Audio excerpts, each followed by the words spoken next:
I was visiting my friend in Budapest that was working at a hostel. We ended up going out and drinking pretty heavily and meeting these two girls. We hung out with them through the night and offered to walk them back to their place. When we got there, my friend who had the girl on lock was like, "Hey, I'll come back with you, Andrew." I kept being like, "Dude, you got a girl that wants you to come back to her place. It's a short walk from here to get home. Just stay." He kept saying no, and I jokingly was like, "Well, you can't leave with me if you can't find me," and started running away. I'm a pretty stupid drunk, but it was funny at the time. Anyways, I ran for a few minutes and quickly lost my bearings.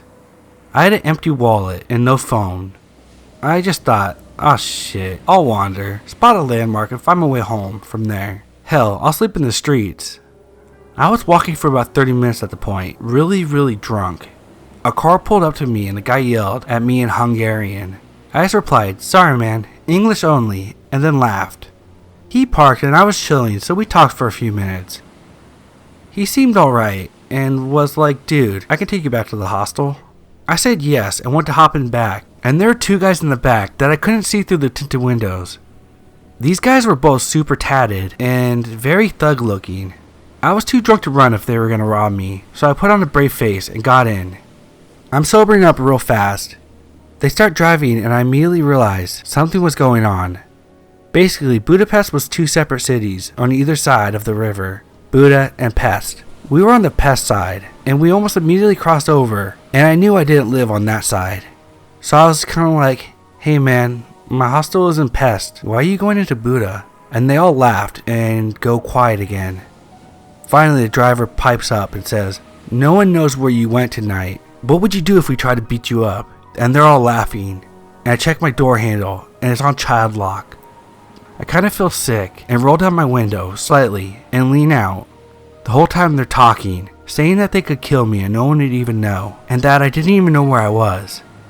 I just remember looking at my feet and being like, "If you guys try anything tonight, I know you'll hurt me or maybe kill me, but I promise I'll kill one of you with me. I swear on my life, I'll make it happen." And they would laugh. And we kept getting further out of the city, almost to where there were no buildings. We kept going back and forth with the threats when we hit a red light. Everyone in the car is kind of at ease since they thought I was too drunk to do anything. I leaned out the window, grabbed the handle from the other side, popped the door open, and fell backwards onto the pavement. I rolled around and got up and started running. The car stopped for a second, but I was shouting so they peeled away. It was about 4 or 5 a.m. I find guys playing Pokemon Go. This was like the peak time, so there was a lot of people out, thank God. They look terrified that this bleeding drunk guy is approaching. I explain my situation and they are super sympathetic. They call me a cab. I take the cab back to the hostel. All I had was a 20 Canadian in my wallet and I begged the driver to take it. He does. I got into my room as the sun rises. My friend asked me what happened. Apparently I just said, "Got kidnapped, sleep, tell tomorrow," and I passed out on my bed.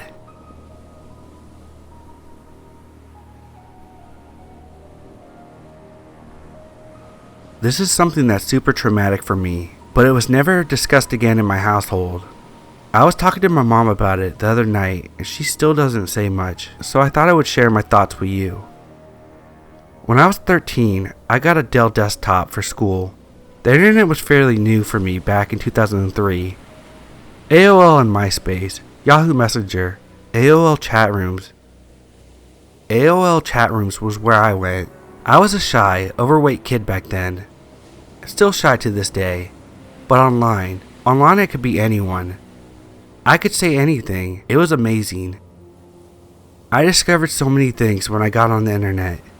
If I could be anyone, so could someone else. Thus, how I met a 27-year-old man. One night I logged in. The AOL dial-up sound still makes me feel uneasy. I was sitting in my cold, dark kitchen. The computer was there so I could be monitored. It was just me and my mom though, and she was working, so no one ever really monitored me. Plus, she had no idea how to use the computer, so I got away with it all. I was bored, so I hopped into an AOL chat room, lurked for a bit, then typed 15 female. I was really 13, but saying that I was 15 made me feel so much more mature. Private message incoming. "Hi, my name is Rob. Where are you from?"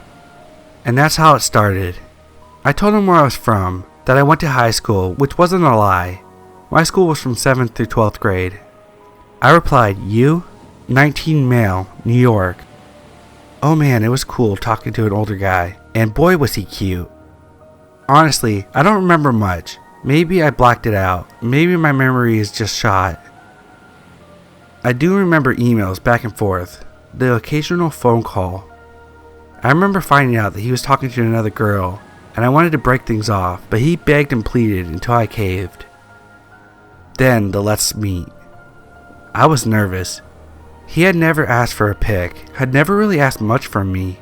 Just the emails back and forth, a phone call a day. But somehow he made me feel safe, made me feel wanted, cared for. He drove from New York to West Virginia one day. My mom worked right beside my house, so he parked a quarter mile away and took the back alley to enter my house. My friend was with me when he showed up, but was scared when she saw him and ran out the back door. I maybe should have taken the hint from that, but I just stood at the back porch with my head down. He gave me a hug as I led him inside. Not 5 minutes after being there, sitting on the couch, he began to move things further, then further, even into my bedroom. I won't get into details on what happened next. I assume most can guess. He gave me instructions to get in his car after I got off the bus, and we would go on a date. I had no idea where he was staying. I live extremely far in the country, an hour's drive from the closest hotel. The next day, I get ready for school, ride the bus for the 45-minute drive. As soon as I hop off in the school parking lot, I go directly to his car. No one noticed. No one said anything. We drove around, never go on a date. He finds different places to park so he can use me. I notice a photo of another young girl, 15 or 16, in the visor of his car, and question him. And I believe him when he tells me it's his cousin. I believe him when I question why his hairline was receding so much. Believe him when he tells me I can't see his driver's license because he left it in the hotel. Believed him when he said he loved me. I get dropped back off at school, super sad that he was going to go back home, and promises that he would call. Again, everything feels fuzzy. I can't remember many emotions from that time. I do remember a few days later, my mom says that she found out that I skipped school with a man, and that I was never going to see him again, and that's that. I do remember sending an email. I do remember a late night phone call. I also remember saying, "I wish I could live with you," and him suggesting to come get me, and me saying okay. Days later, by the time he made the drive again, I was feeling iffy about leaving my mom. I loved her after all. I didn't think things through. I didn't put much thought into it actually. I packed a few clothes in a suitcase, forgot all underwear. That's one of my sharpest memories. I felt bad that he drove 8 hours to get me, so I left in the middle of the night. Got in the car with him and his cousin. He got in the back seat with me, proceeded to have sex with me while his cousin drove, then got back in the front seat. This happened many times between my home and his. The drive took forever. I had nothing to drink and was never offered anything. They stopped to nap at a rest stop, and I attempted to call my mom, which happened to be disabled on our phone. I dug around for some change to get something to drink, but I couldn't afford anything in the convenience store, so I drank out of the truck stop sink. Hours later, we park a block away from his house, while he runs to get something. I'm sitting in the back seat, waking up from a nap, when around 8 or so men and women in black suits surround the car, screaming at us to get our hands up. My first thought, shit, my first 10 minutes in New York and I'm already getting robbed. I was terrified. I get out, and a man pulls me over to the curb, while the other officers forces his cousin onto the ground. All while they are asking me my name and age, and asking me what the cousin's age was.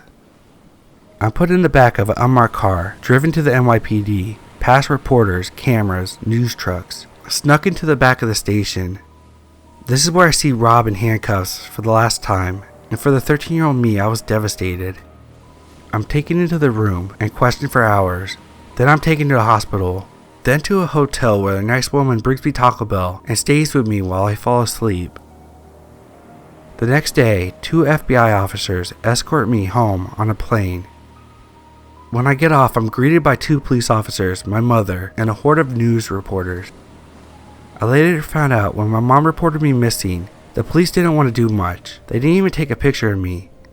My mom had his license plate number from when she saw his car at the first meeting. She took note of it since it was an out-of-state car. Thanks to her being vigilant, I find this the only reason why I'm still alive today. The police said they would look into it, but that wasn't enough for my mom. She contacted a family friend, who in turn contacted the governor of West Virginia, which then made the police look further into it. After they ran the license plate number and looked into the men, they issued an Amber Alert. My cousin told my mom that he looked into Rob's rap sheet and it was a mile long, but wouldn't tell my mother what it was on, for fear of scaring her more. I never went to court or any of the hearings, but I did fall into horrible depression. My friends' parents wouldn't let them hang out with me. People spray painted slud on my locker at school. I had no friends, but most of all, I thought the man was in prison for loving me. When I learned that he was sentenced for 10 years in prison, which he served every year of, I became deeply troubled. I was in and out of a mental hospital for self-harm for years, and on a slew of depression medication. Psychiatrists never talked to me about anything. I had to process it all by myself. My teenage years were better though. I transferred schools and made best friends, graduated, but still in the back of my mind, I felt like I was the reason that a man lost 10 years of his life, until I was told that he was let out of prison. A couple years after he was out, I contacted him on Facebook. At the time I was 24 or 25. He told me that if I ever contacted him again, he'd kill me and my mother, and that he still knows where I live. I had no idea what he planned to do with me. My mom says that he was planning on selling me to a sex trafficker. I was also told that he had other girls my age that he was talking to. Some good things happened because of my kidnapping. Schools all over my state started internet safety education classes. Kids were taught safety, and parents were taught how to keep kids safe, and also no other kids were taken by this man. So, to the man who ruined so many years of my life, I'm 29 now. I am happy, healthy, and I have zero remorse that you are now listed as a level 3 sex offender, and that you were in prison for so many years.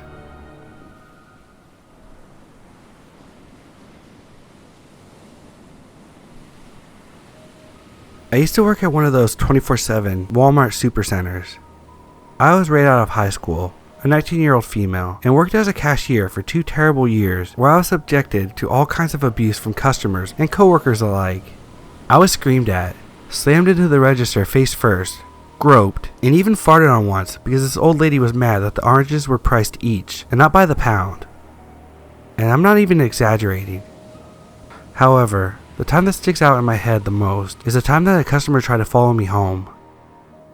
I had just started my shift, and the second I got to the register, I had a line that was 10 people long.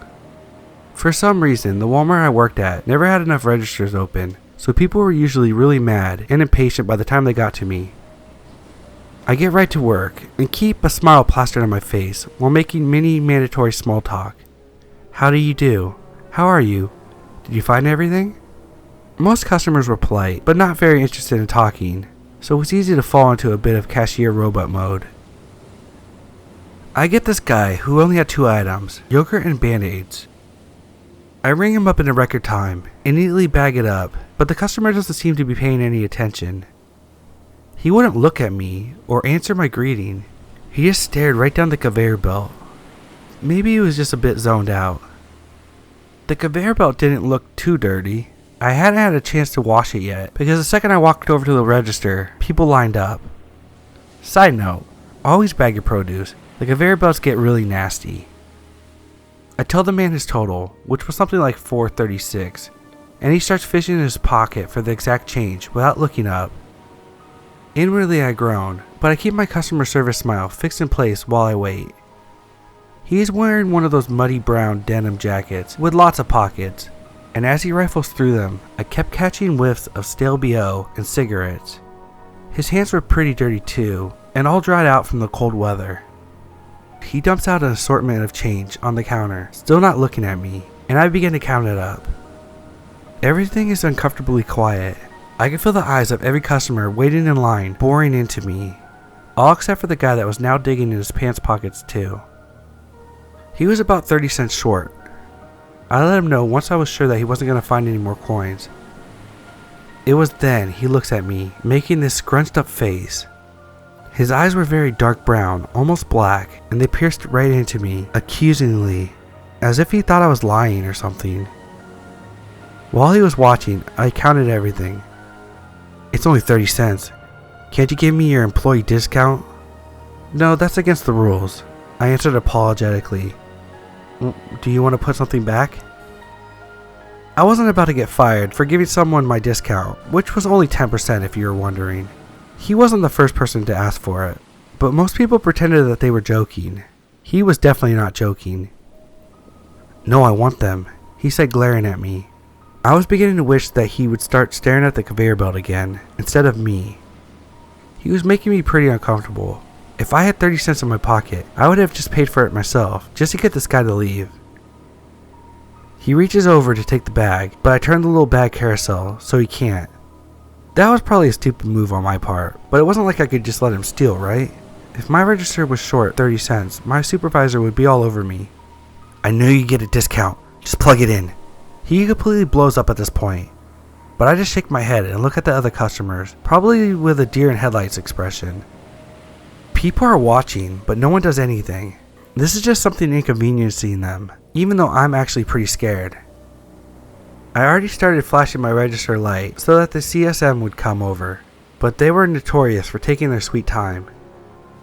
"I'll get a CSM, but it might take a few minutes," I nervously offer, but the man just goes off and goes on about how much he needed it. He leaves it before the supervisor comes over, grabbing all of his change and shoving them all into his pocket before stomping off. I'm relieved that he's gone and continue working in uneasy silence. Everything seemed to go back to normal after that. My shift ends at midnight, and I managed to clock out on time for once. I didn't have a car, and would normally call my mom to come and pick me up, but she was out of town, and it was too late to call anyone else, so I decided to walk rather than waste money on a cab. I lived about 20 minutes away, and felt pretty safe walking because you didn't really tend to run into people at that hour. After a few minutes walking, I noticed this car driving really slowly behind me. The speed limit was 45, and this car was probably going about 10 miles per hour. I got a bad gut feeling and started to walk a little faster while trying to rationalize it. It could have been someone who wanted to offer me a ride home or get directions. But no, whoever it was stayed behind me and did not try to pull up next to me at all, even though they were going really slow. After about 5 minutes of this, the car finally turns off into one of the neighborhoods. I was relieved, but it was short-lived. The driver parked his car on the curb and gets out of his car. He then comes jogging up to me. I realized immediately that it was the yogurt Band-Aid guy. He was wearing the same muddy brown jacket and staring at me with those dark eyes. I turn around and start jogging down the sidewalk, which is kinda icy, and he just jogs right up next to me. I can actually hear the change jiggling in his pocket. He doesn't say anything at first, so I just try to run faster without slipping. Had this guy been sitting in the parking lot for hours, waiting for me to get off work? Apparently so. I feel him staring at me, and I turn my head to look at him while still running as fast as I could on the ice. I thank my lucky stars that there was fresh gravel laid out, or I probably would have slipped in a classic horror movie cliche. "What color is your underwear?" he asked. The question horrified and disgusted me, so my immediate reaction was, "Don't be a creep," and I punched him right in the face. It hurt my hand like a bitch, but he stops running for a second and bends forward, clutching at his face. I swear I heard him say, "Okay," but I just kept running and was too scared to look back. I'm not sure if he kept following me after that, but I didn't run straight home because I was scared of him figuring out where I lived. When I did make it home, probably an hour later, I went to my landlady's apartment first and told her what happened. I was really shaken up, and I told her if she saw a suspicious guy around the building, she should call the police. My mom was out of town, and she didn't answer any of my calls, so I watched Disney movies until I was calm enough to go to sleep. The next day, I told my managers about what happened, but they didn't really care. In hindsight, I probably should have called the police, but I was young, and I thought that if it was necessary, my management would have told me to do so. Don't know why I thought that, considering they had a way of not really caring about employees. I felt pretty angry that they didn't take me serious or care that I was scared. I wanted to go home early because I was scared that the guy would show up again, but they told me I couldn't and made me go work the registers. I quit shortly after. I never did see Yogurt Band-Aid Guy again, but it's been about 10 years, and I'm not sure if I would even recognize him if I did.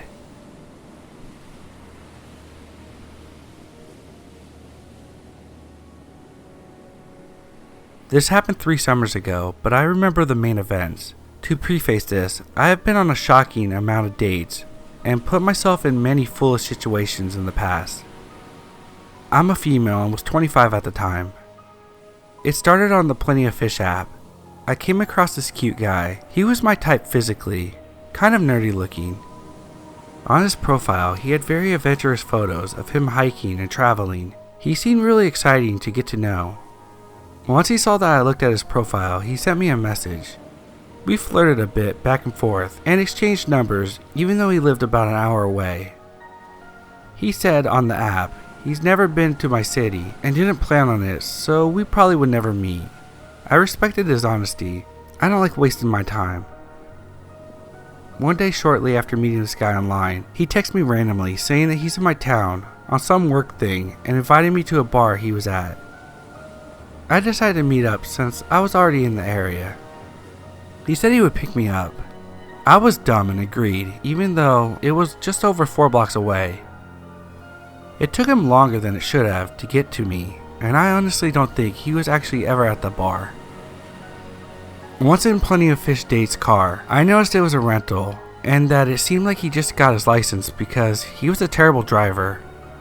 After driving in circles, he told me to pick a place, but not in the area, because parking was impossible.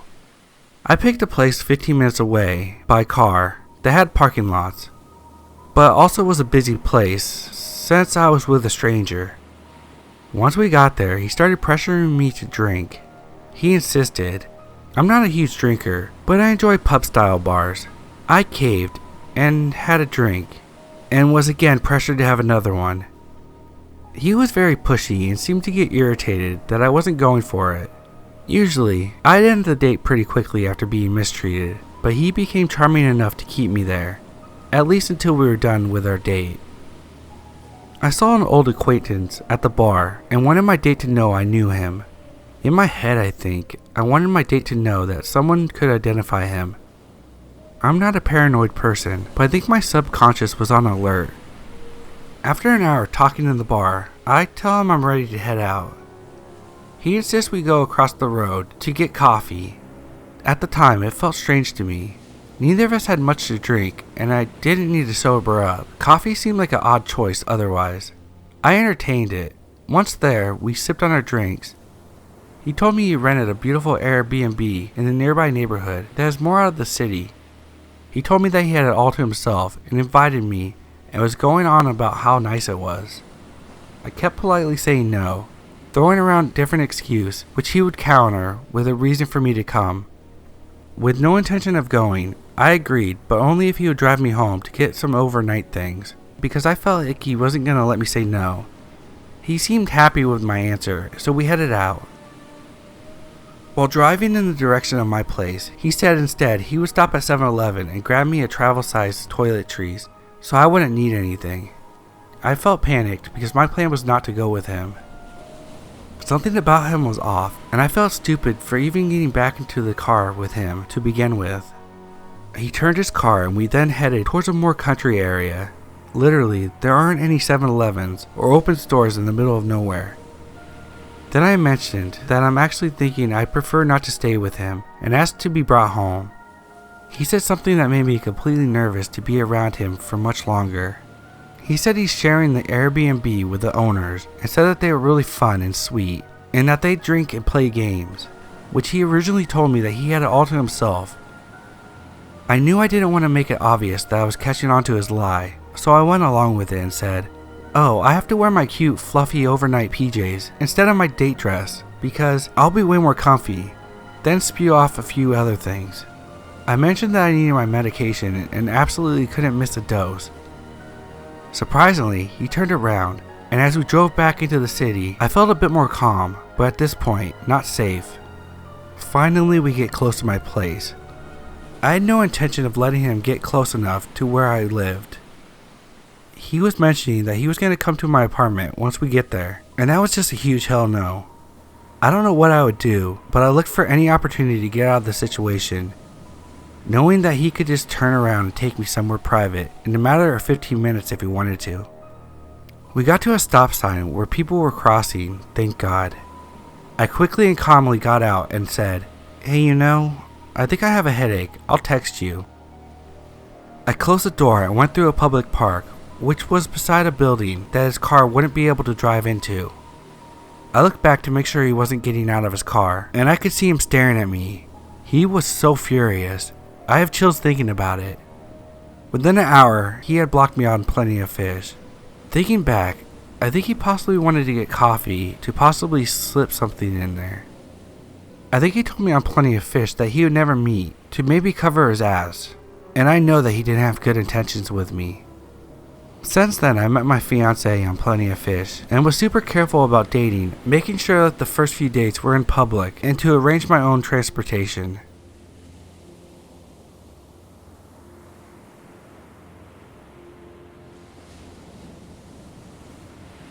So I'm a female, 23 now, but in this story I was 21 with a 4-month-old baby.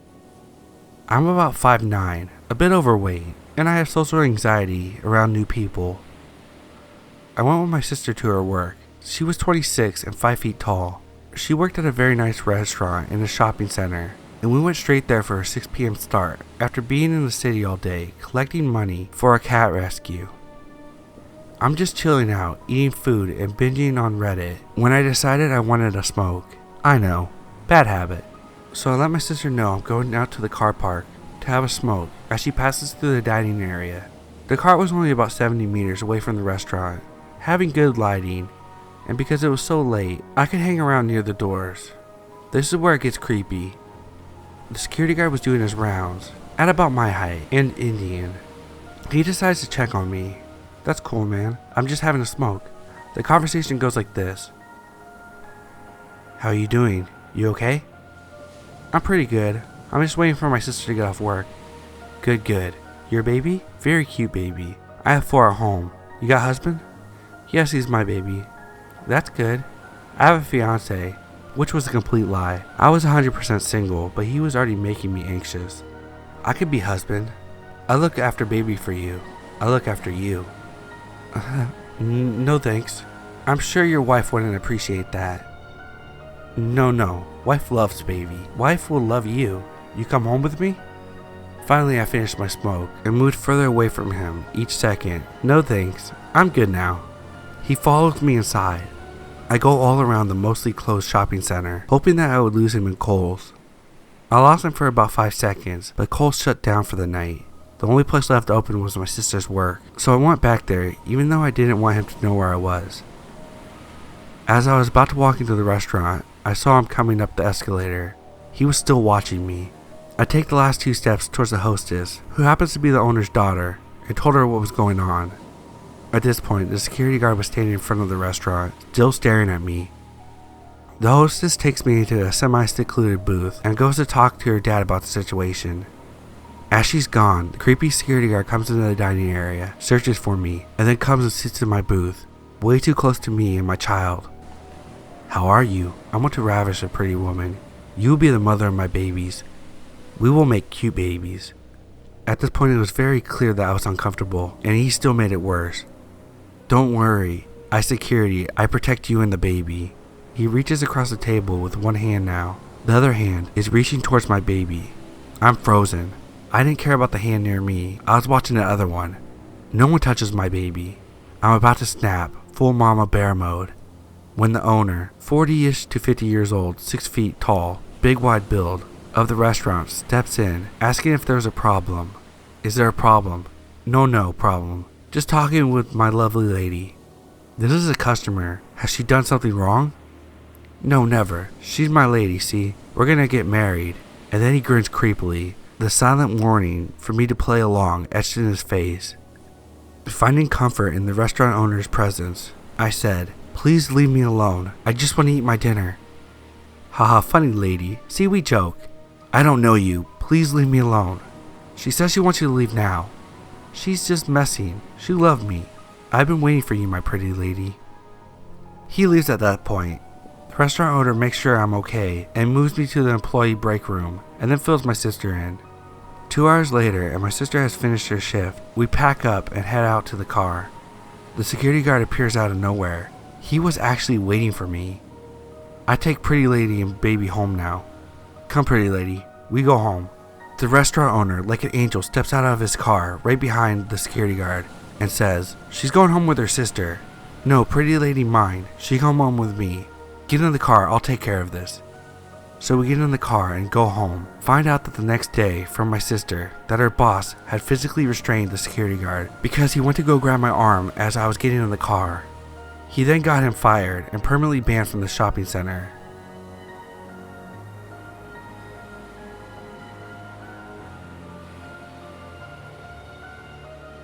So I'm not the best at writing or describing things, but something happened to me 3 days ago, and it's been on my mind non-stop. I've had nightmares a lot. I'm going away for 5 months this summer to work in Greece, same thing I did last year. But this time, it's not as much of a last-minute decision, so I planned ahead to take a few family members away on a low-budget British Caravan holiday, so we could spend some time together before I leave. I booked it the week for Friday to Friday.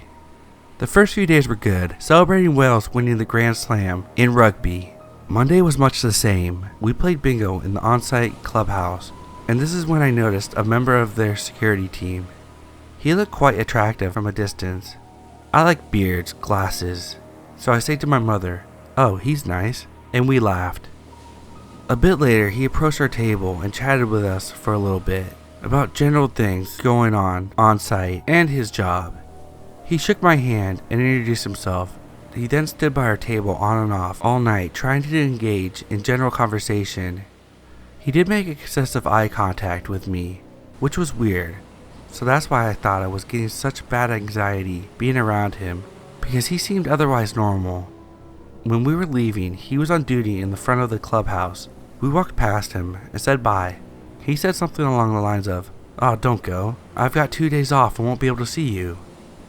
Which I thought was weird because we just met him and had nothing but basic conversation. My mom thought I liked him, so she said she was going to catch up to my dad and let me talk to him. He looked like he was about to say something, but I wasn't interested in being alone with him, so I said, "Can't believe she left me behind. See ya." I could feel him watching me through the dark car park. Again, anxiety. 2 days went by and things were normal, but on the day that he came back for duty, Wednesday, he noticed us straight away and walked over. He winked at me and stood right next to me, putting his elbows on the table, tried to chat away with me, a bit too close to my face. I shrugged it off and went to go play with my nephew in the arcade bowling machine. I could see him out of the corner of my eye watching me from behind. Again, I got really bad anxiety. I went back to my parents' table, and he would walk by every few minutes, looking at me each time. I couldn't stand the anxious feeling in my gut, so I waited until he was gone and made an excuse and went back to the caravan alone.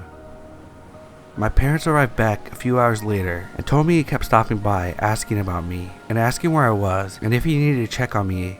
He gave my mother a piece of paper with his number on it to give to me. I was embarrassed by that and joked with my mother, like who tries to get someone's mom to be their wingwoman. Thursday was our last day.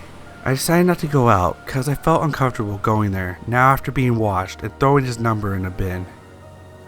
But my parents went elsewhere, so I stayed packing and babysitting my nephew. This is where I got really freaked out. He somehow found my number and began sending me messages on WhatsApp. I replied at first, being polite, and mentioned that I was packing and going home. He started to get a little flirty, so I put the phone on silent and went to bed. My mom had her window and curtains wide open. My dad had fallen asleep on the couch watching TV with my nephew, and I was in the single room alone. I woke up later because I heard rustling noises outside. I froze for a second, but I could hear movement outside by my window. I looked through the teeny gap, and I saw him standing there looking around, and I genuinely thought I was going to have a heart attack. I've never been paralyzed with fear before. I felt like I needed a cough, but I was so terrified to make a sound. I looked at my phone and it was 3:30. I saw a bunch of WhatsApp notifications. I was too scared to open them, so I read a bit from the notification bubble. He told me he knew where I was, and he wanted me to dangle myself out the window for him to play with, along with sending me pictures of himself naked, numerous calls and texts, and all while outside my window.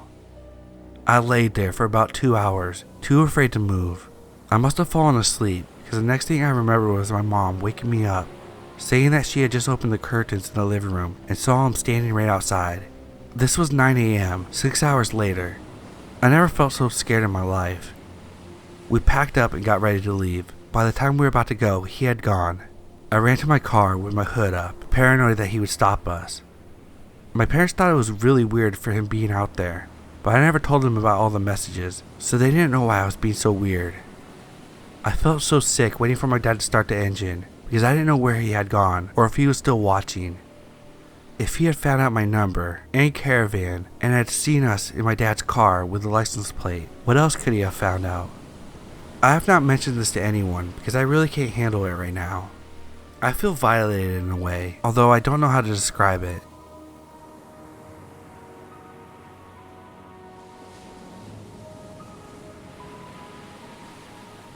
I don't tell this story often because, even in 2019 when it's less and less acceptable to victim blame, I still don't like having to answer the questions like, what time was it, and what were you wearing? I went to a college in a sleepy town near the US-Mexico border. With 100,000 people, it's small enough to know many, but big enough that new faces don't stand out. I frequented this walking trail that ran alongside the main road in town. The street was well driven and the path was used by runners, walkers, bikers, and people with strollers. Unless you were there near 11 p.m. at night, like I was the last time I ever walked it. I was a half mile from home. I had my headphones in and was walking to clear my head from some stubborn anxiety. Ironically, fear that something bad was gonna happen. A car, I can't tell you what kind, slows as it sees me. At the time I thought it was a black Mustang, specifically the one a friend of mine drove. I approached the car thinking it was my friend. Smallish towns, you know? As I get closer, I see it's not my friend. It's a man that I had never seen before. Shaved head, glasses, yellow graphic tee of sorts. I distinctly remember thinking that he looked like my Uncle Dan. I stopped where I was, even took a step back. His lips were moving, but I couldn't make out what he was saying. Being the painfully polite person I am, I take a step closer to hear him better. I make out the word campus. Was he asking for directions to the campus? He nodded. I replied to him, which campus? The community college or university? He stumbled, clearly not prepared enough to know that he would have to answer a question. He stammered out the name of the university in a way that it made my head scream. He's not from here. Nevertheless, I told him it wasn't far. He would just need to turn around and go about 3 or 4 miles. Another quiet utterance that I couldn't make out. One more cautious step forward. What? My heart is pounding. I know this guy is a creep, but I don't know what kind of creep he is. I've been staring at his face the whole time, but it wasn't until the last step forward that I noticed the way his hand was sitting, and what he was holding. He flashed a handgun. As soon as he saw me see it, he said in a perfectly audible voice, "Get in the car." I completely froze. I didn't run. I didn't scream. Most assuredly, I did not comply. I just stopped functioning for a few seconds. Again, get in the damn car. He was getting nervous. His hand was twitched on the gun. To this day, I can't explain why my brain chose to have me turn and walk away from the car. Walk. I heard the car start, and somehow I knew this was the end for me. He was turning around for me. I didn't want to watch. No one would even come for me if I screamed. I just walked, resigned in the moment. I had given up. I can't tell you why. Instead of turning around though, he slammed on the gas and fled, leaving me a shaking, profoundly vulnerable mess. Enough wit returned to me after a minute or so for me to call 911. A couple cop cars showed up shortly after and took my statement. I remember thinking that the cops didn't believe me. One said I was pretty calm for someone that almost got abducted. I was even making jokes. For months after that, I scoured the internet looking for news stories about missing women or attempted abductions, hoping that I'd find a mugshot with his face on it. I never found one. There's a chance that he's still out there, going into college towns he had no business in, asking for directions, looking like people's uncles.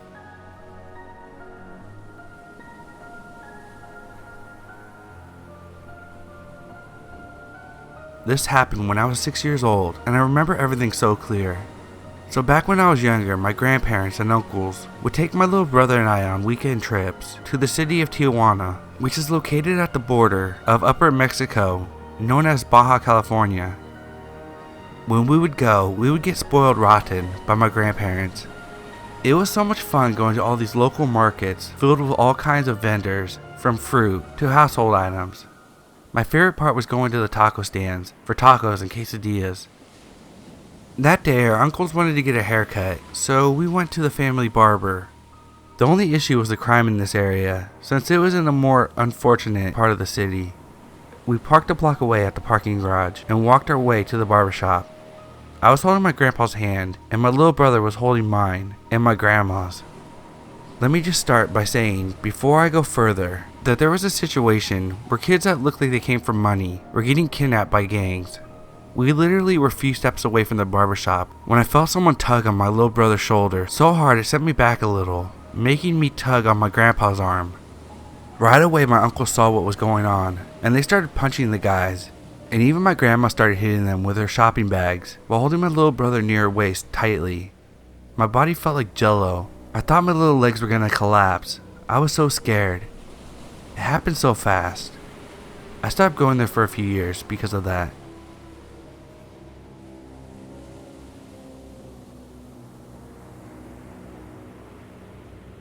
This is the first time I talked about this, besides to my mom when this happened, and to my friend. Anyway, I was in 6th grade, maybe 12 or 13.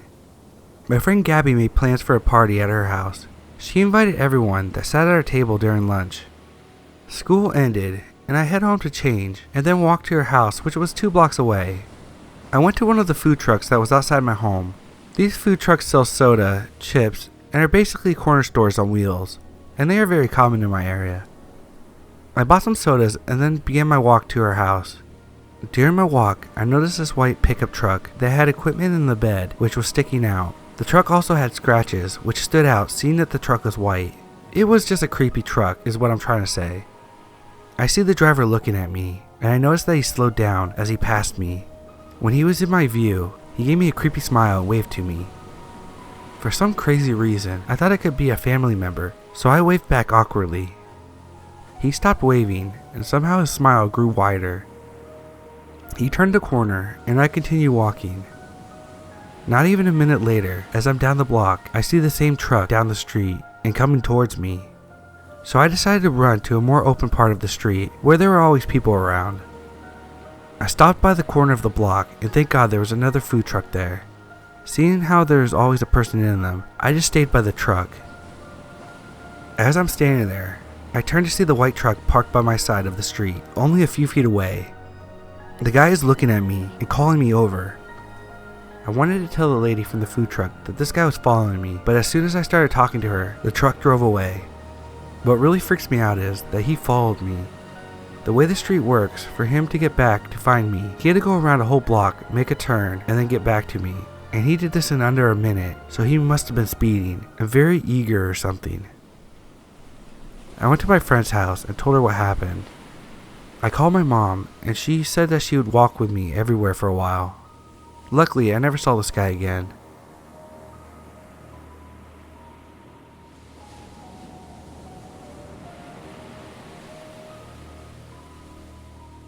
I used to live in a town in North Texas on the border of Oklahoma. And in this particular town, there's a lot of rundown areas. So back when I was 20, I was living in one of these areas, in an old apartment complex with my girlfriend at the time. So long story short, the area is known for a pretty big bit of crime. And having lived in Oak Cliff, known as the really bad part of downtown Dallas, I wasn't too worried about it. One night I was off work, and I had been reading the book, Shotgun, for a while in the living room. After about a good 2 or 3 hours of reading, I realized I had to go to the bathroom. I put the book down, and got up to walk to the back of the apartment, which has 2 rooms and a bathroom. The moment I get to the entryway of the hallway, I notice muddy shoe prints on the floor facing the living room, where I had just been laying down on the floor reading. Immediately, I get into alert mode and get against the wall because I'm assuming this guy or girl is still in my apartment. I follow these footsteps back to my bedroom, which is just a small room with one window on a brick wall near the top of my bed. And I notice that the footprints come from and lead back to the window across my bed. For a long time I pace through my house searching for the person, and not once can I find anyone, which is probably the thing that creeped me out the most, because the only way in or out of the apartment is through the front door in the living room, where I was laying on the floor. The even weirder thing was, and I know this isn't going to sound legit, is that I had a big throw blanket folded and tucked up over my window that was pushed back in place in front of the locked window. Someone had to have opened the window, climbed inside to make their way into the apartment, walk all the way to the end of the hall, and notice me there. At the time I was a pretty built guy, but laying on the floor the way I was, I had my back to the hallway. I couldn't sleep for weeks, and even though my girlfriend was worried about it, she hadn't been there when it happened, so after a while she got annoyed by my nervousness and suggested we move. After a few years I got over it, but sometimes I catch myself wondering why he didn't go any further, or how the hell he broke in the first place.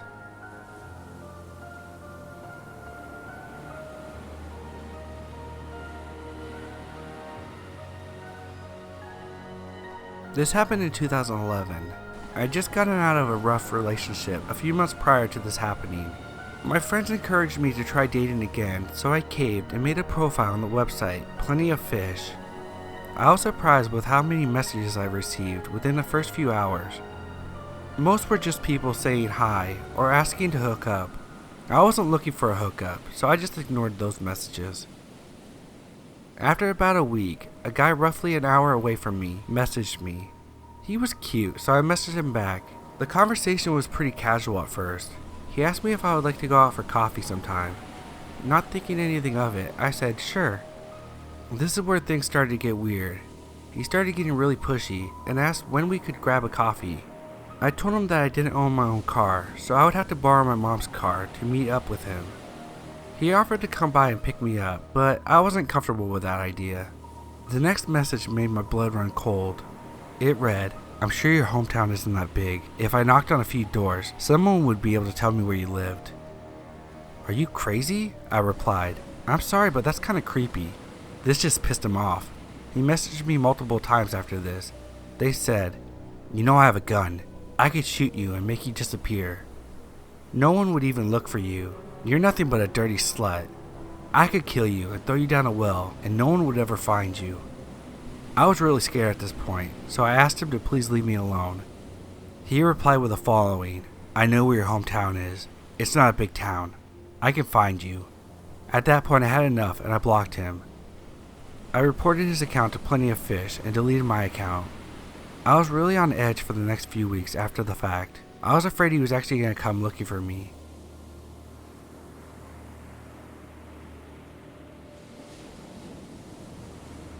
I love this sub and wanted to share a recent set of encounters I've had with my apartment complex security guard. I'm feeling a little concerned that I overreacted or took things out of context. I moved into a large studio apartment complex a few months ago. I'm a single female with a 2-year-old daughter.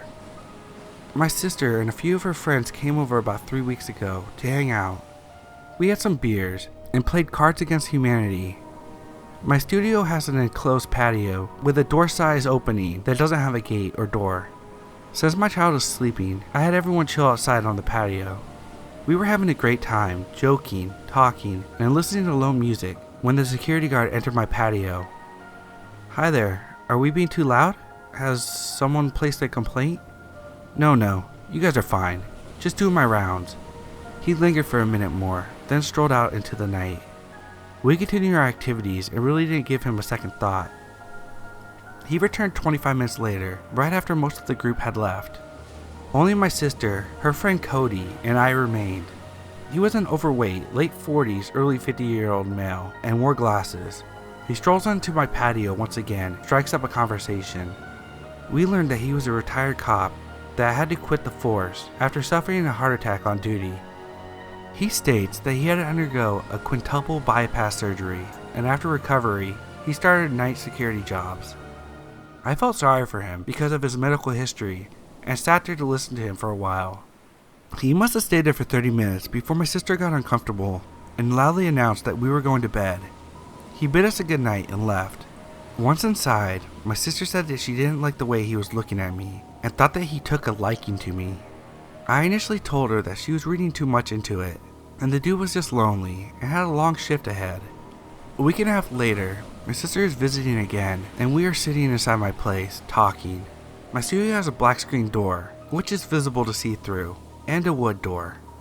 I had the screen locked, and the wood door open to let some air in. My sister is talking to me, and I have a sensation of someone looking at me, so I glance up. The security guard is at the doorway of my patio, staring. I say hello and he jerks forward, as if expecting an invitation in or something.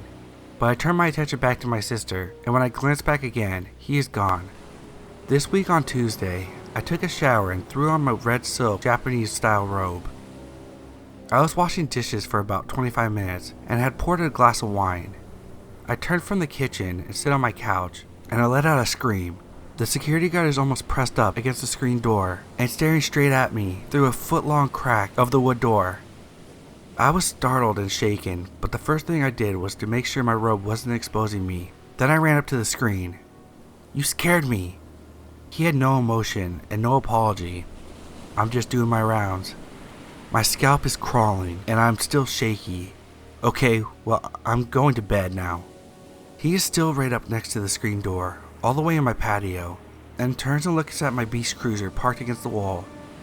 "Oh, you have a bike? You should put it inside because someone could take it." "Yeah, I'll get to it." I pretty much slam the door shut and lock the door. I sit down with my wine and calm my nerves. I was shaken, but I wasn't sure if he was really being a creeper or just a lonely individual that was looking for someone that had expressed interest. After a debate with my friend's sister, I contacted the property manager. I was actually surprised at how quickly it escalated. They took my verbal incident report over the phone and just informed me today that the guy had been fired. The property manager told me to call the police if I see him on the premises again.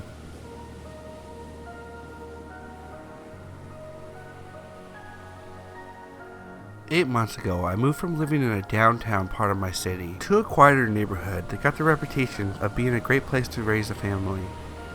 In July, I had a close friend over for dinner and drinks, and he decided to catch a late night bus home at 1:30 a.m. The bus stop is on a major road, only a 10-minute walk from my apartments.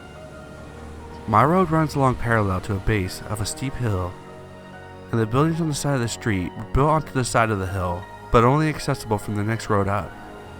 On the other side of the street, there's a small elementary school and a retirement home that is set back away from the main road a bit. The road is lined with ancient old oak and maple trees, bushes, and completely lacking any streetlights. My friend and I were walking along the side next to the hill. We were walking past an intersection. We noticed a car coming up towards the intersection road, and didn't think too much of it. At this point in the road, my road starts going uphill. As we were trudging up the hill, I noticed the headlights of the car that we saw earlier pointing towards us, then continuing around. I just assumed that the driver was making a U-turn, and didn't think much of it. After my friend boarded the bus, I made my way back the way I came, this time walking on the other side of the street. As I crested the hill, I noticed the dark sedan parked at the bottom, which wasn't completely out of the ordinary. I continued walking past the car, and made it to the next block, which had the retirement home on it. This is when I noticed the headlights on my back again, and that it was the car that had been waiting at the base of the hill. I remember being a little spooked, trying to convince myself it was fine. I didn't have my knife on me, so the next best thing was to take my phone out and make it obvious I was on it. I noticed the car had moved to the block I was on, and I stepped next to the dumpster on the street. As I neared the opposite end of the block, they hit the gas and pulled their car so it's angled in front of me, and preventing me from easily crossing the street. The driver of the sedan rolled down their window about halfway, and I couldn't really make out their faces at all. I heard a heavy accent of a man's voice saying, "I've complimented you, and you've been ignoring me." I told him I hadn't heard him, and said thanks. Then he catches me off guard, and asks a bizarre set of questions. "Do you speak French?" "No." "Why don't you speak French?" I didn't reply. "Where are you going?" I didn't reply. "How tall are you?" I just said, "Tall." At this point I wasn't frightened anymore, but annoyed, and looked at my phone and said, "Hey look, I'm meeting my friends. I need to go." Then I rounded the car and crossed the street, and behind me I could hear him screaming, "Where was I going?" and call me a rude bitch, and literally a string of random expletives. Then he sped off down the street. That's when the terror hit me again, and I realized that we still had a couple blocks to my place, and he was now pissed off, and if I kept down the same path, he could round the block and cut me off again.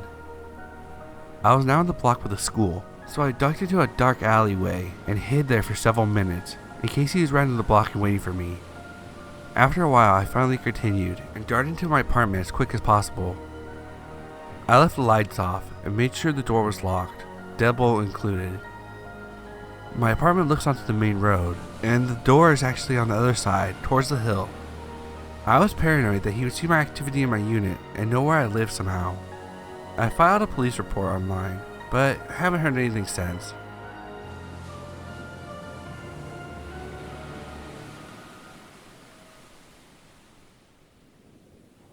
We rent a house in a gated community type setting, just without an actual gate. You aren't allowed to solicit services of any kind in this community. That's largely because it's in a pretty not great area of town, and several robberies took place via assholes pretending to sell shit.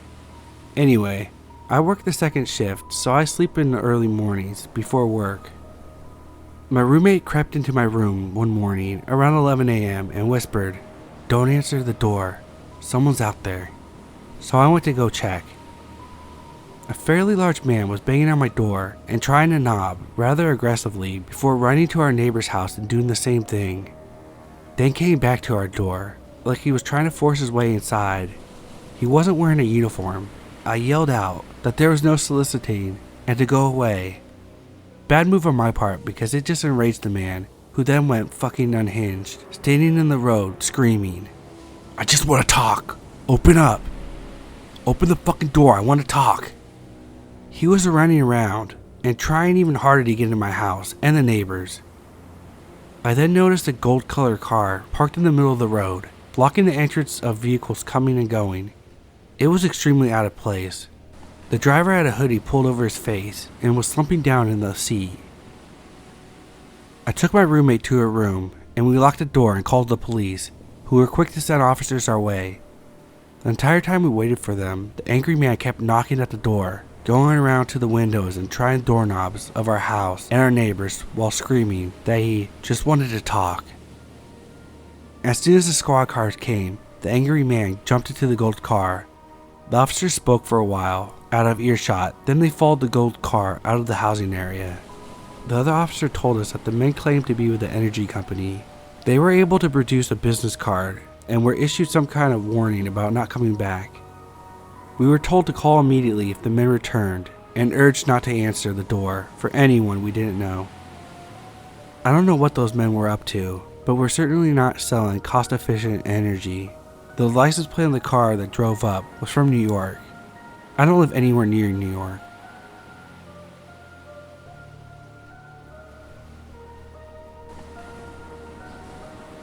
One night when I was 12 or 13, my parents were gone for a while, and I was staying up really late on my desktop computer waiting for them to come home. Like most people, I had been told a million times not to talk to strangers on the internet, but about half of my friends list on MSN were people I had never met before, so I was just chatting with a bunch of them. Out of nowhere, one of my online friends told me exactly what I've been doing for the past hour or two, what I was eating, drinking, playing with, and when I had gotten up last. Things I had not mentioned in the chat. I instantly got a horrible feeling in the pit of my stomach. My desktop was set up in the front of a big window, so as far as I knew, this person I had been talking to that had supposedly lived in a different country had found my address and been watching me through the window. I was scared and alone. Turns out he just hacked into my webcam. I always left it plugged in and had been warned not to do so, and had been frequently watching me through it whenever he wanted. It's been 10 years, and I still have all the cameras and devices covered with duct tape.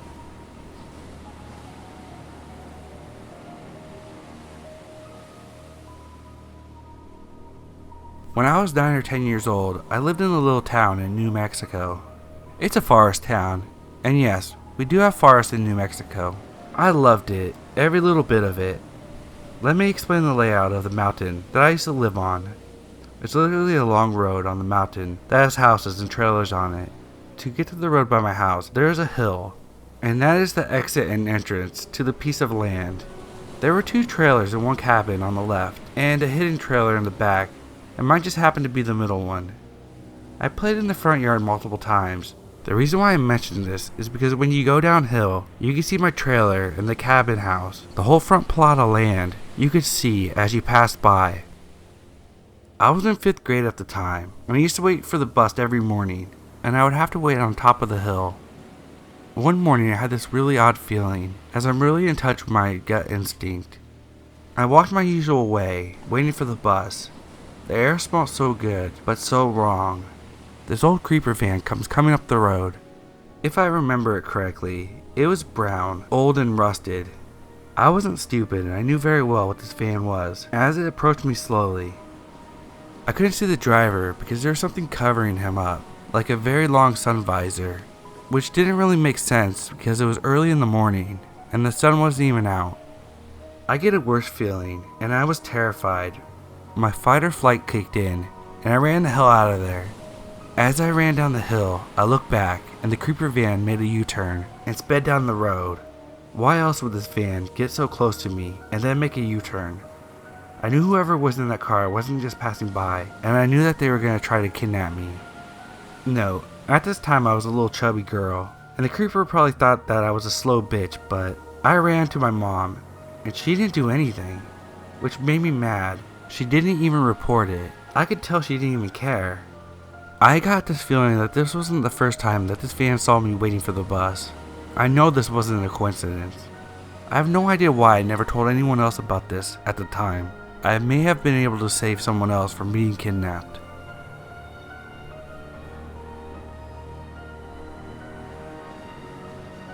This story happened a year ago, when I was 15 on a school trip to San Fran. At the time, I was very immature, not in the sense that you normally would think, but in the sense that I didn't really know how the world worked, and how scary it could be.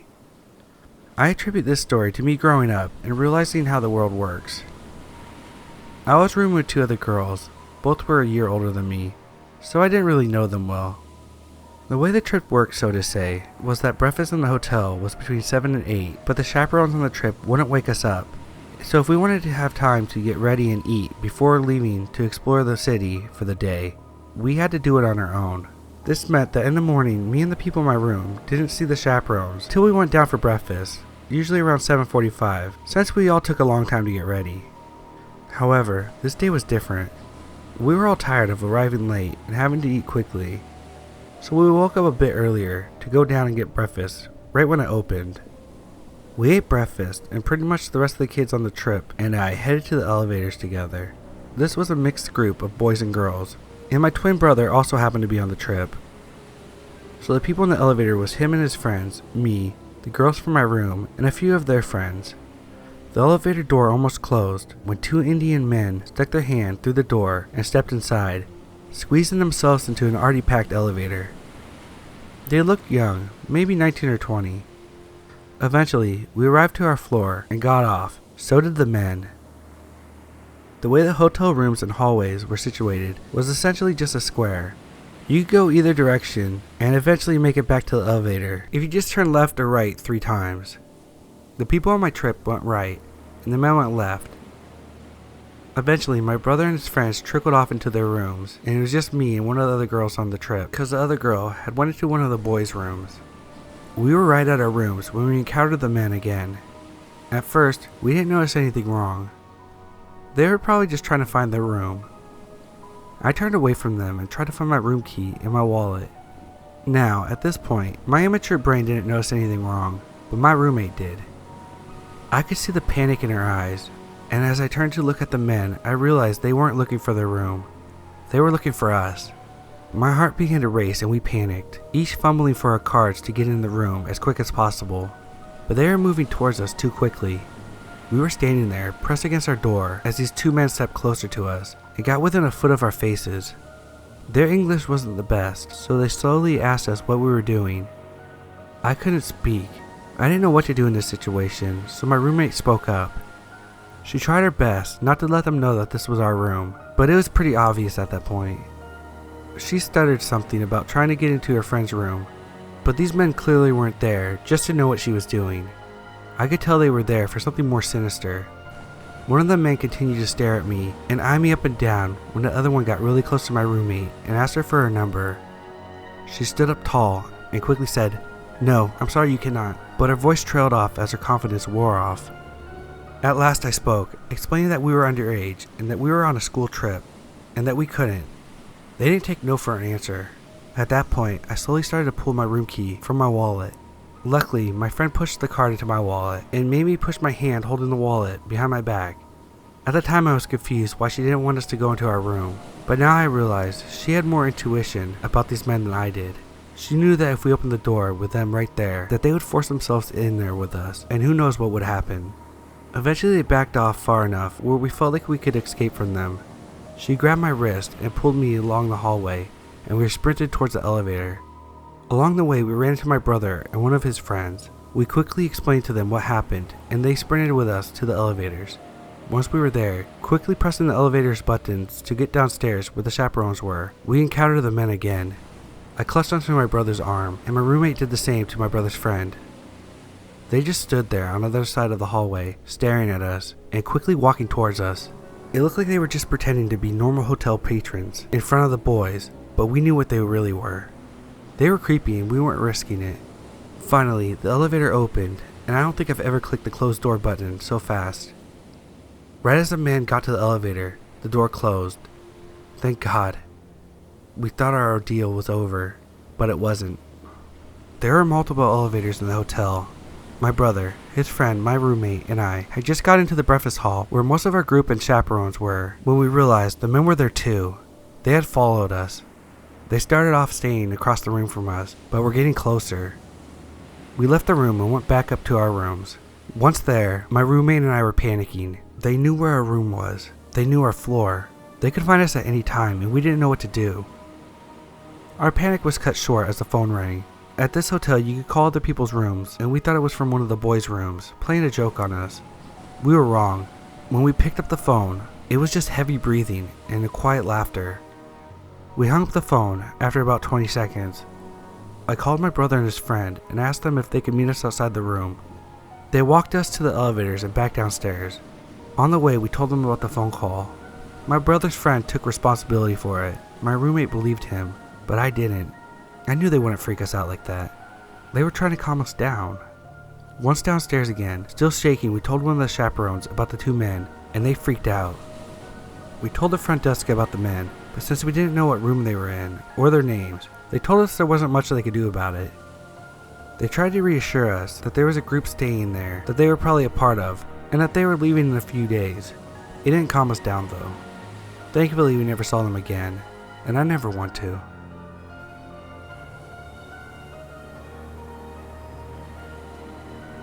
A few years ago, two of my good friends, females in their 20s, lived together in an apartment building that looked at an identical building across a small courtyard. A new guy had moved into the apartment across from them, and he was unpacking and cleaning, completely naked, with the blinds open. They were on the balcony and noticed this. He saw them looking and smiled. They waved and had a laugh and promptly went inside. Note, the apartment layout, the front door opened into the living room, and the bedrooms were to the right of the living room. A few minutes later, they hear a knock on their door. Friend one looks through the peephole, and it's the guy. He had actually figured out which apartment was theirs and came over. He was wearing clothes at this point. Friend one runs to friend two's room and says, "What the fuck, that guy is at the door." He knocks again, then starts jiggling the door handle, and they remember that the door was unlocked. Scared now, friend one says she's gonna run to lock the door. Right as she runs out there, they hear the door jiggle and the door open. The guy yells, "Hello?" into the apartment. They instinctively crouch down on the side of the bed that was blocked from the living room's view and hide, but they didn't have time to close the bedroom door. They clearly hear him walk through the apartment and walk around the living room, then back out the front door. A few seconds go by and they work up the courage to peek into the living room. Nobody's there. Then he knocks again. Knowing that he's out of the apartment, friend 1 runs and locks the doors as fast as she could. When he hears the sound of the lock, he yells through the door, "I know you're in there." He knocks and jiggles the door handle for another minute or so straight as they contemplated what to do, but he eventually leaves. Honestly, this sounds scarier typing it out, and I think we underreacted. They were embarrassed about the whole situation, so they didn't want to call the police or management, but they did stay at my place that night. Luckily, there were no more further issues.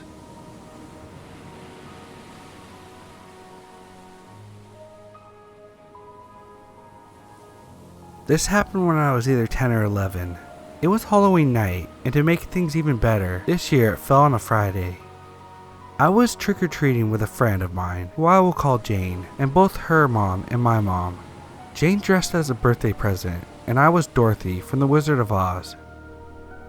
It was around 9, and Jane and I had collected a mountain of candy, to the point where our arms were beginning to hurt. During our trek, we came to this hill in our neighborhood, where there aren't that many houses till you get to the top. I was determined to increase my candy intake as fast as possible, so I sprinted to the top of the hill, leaving Jane and our parents behind. When I got to the top, I heard my mom yell for me to wait. I was impatient, but I still did what I was told. At about that time, a black car pulled up next to me. I can't remember what type of car it was, but it was either a Volvo or a Honda Civic. A guy who looked like he was in his late 20s or early 30s rolled down his window and said hello to me. He looked like the friendly type, so I happily said hello back. He asked me, "Have you gotten a lot of candy tonight?" I responded, "Yep," and happily showed off my nearly overflowing bag. He smiled. "That's awesome. Can you come here and give me some candy?" That's when I froze.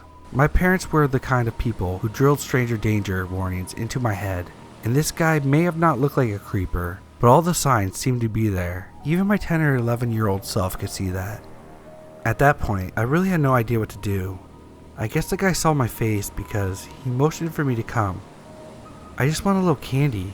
You don't have to give me your whole bag," he said as I noticed someone on the passenger side of the car lean forward to look at me too. They both had creepy smiles on their faces. I contemplated whether or not I should run. Luckily, about that time, my mother came running up the hill, having seen what was going on. The guy saw her too, and his face turned white. "I gotta go," he said, staring at my mom the whole time, and floored the car down the road. My mom ran up to me, and I threw my arms around her, starting to cry, while Jane and her mom finally caught up. We walked back to my house. I was clinging on my mom's arm the whole time. My bag of candy was eventually able to take my mind off the situation, but I occasionally look back at it nowadays and can't help but wonder what would have happened if I've gone up to that guy's car. I thank God that I was smart enough not to do so.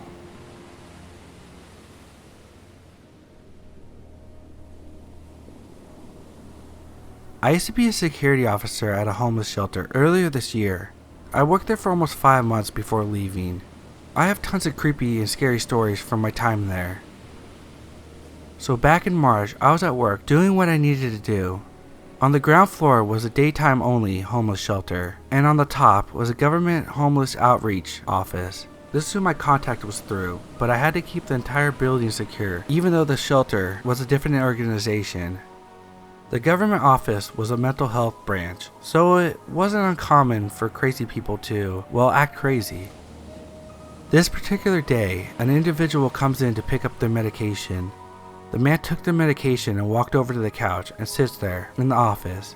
After sitting down, the guy starts digging through his backpack, pulls out a bag full of white pills. This instantly catches my attention. He grabs his pocket knife, doesn't open the blade, but smashes 3 or 4 pills and uses his hand to make 3 lines, then snorts the dust up. What remained he swept off the table. This is now considered to be an acting hostile and potentially illegal, so I walk over to him and start trying to make him leave. He keeps telling me, "I gotta take my meds." I inform him that he needs to leave. Then he says out loud without looking at me, "I got a suppressed 9mm in my bag that will make you and that bitch shut up." Alarm bells start ringing. I know that I have a potential active shooter scenario in my hands, and I'm an unarmed officer. I calmly walk backwards to the receptionist and whisper to her to get the other client up and call 911 and lock herself in the exam room. and do not open the door. She does this, as well as informing the other caseworker of the situation, and they lock and barricade the doors. There are cameras in the lobby, so this is all recorded and turned over to the police. After many other attempts to get this man to leave and informing him that the police were called and en route, he gets up, gets in my face, and tells me quietly, "I'm coming back for you one day," and then storms out. The police arrive 5 minutes later, and they examine the footage. They put out an APB on the man and take samples of the powder on the table. A few days later, they informed me that they found the man with no guns and no drugs. The powder turned out to be antipsychotic medicine. He had alleged that he lost the bottle they came in. Nothing bad happened, but still, for a 19-year-old unarmed security guard, this scared the shit out of me.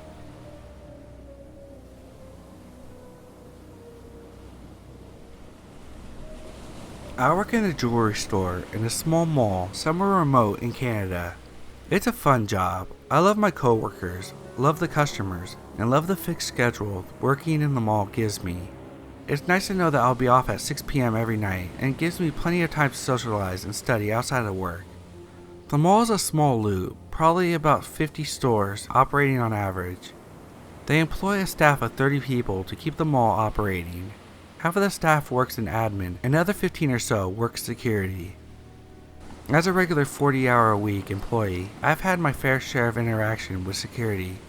Having them escort me to the bus stop on an occasional night inventory had me working in late, or calling them into the store to deal with an irate customer. Over the years, I became good acquaintances with a few of the security guards. My favorites were Will, April, and Mark. Will was the friendliest. He would pop his head into the store and say good morning to me when I'm opening. April was the most by the book security guard. She usually helped me deal with difficult customers.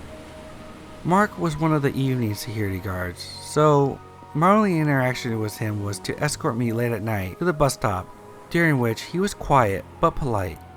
A scheduled shuffle last year put Will on parking lot patrols, April mostly on the evening shift, and put Mark on day duty.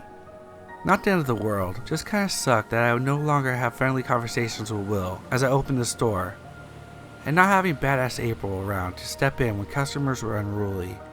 Mark was a lot more quiet than his two counterparts, and just wasn't quite as friendly. I didn't interact with him much for the first few months after this new schedule started. I'd give him a smile as he walked by my store, and had him help me out a few times with shoplifters, but beyond that, nada. No great friendship blossoming out of the schedule rotation. About 2 months after the schedules had changed, I had a bad encounter with Mark.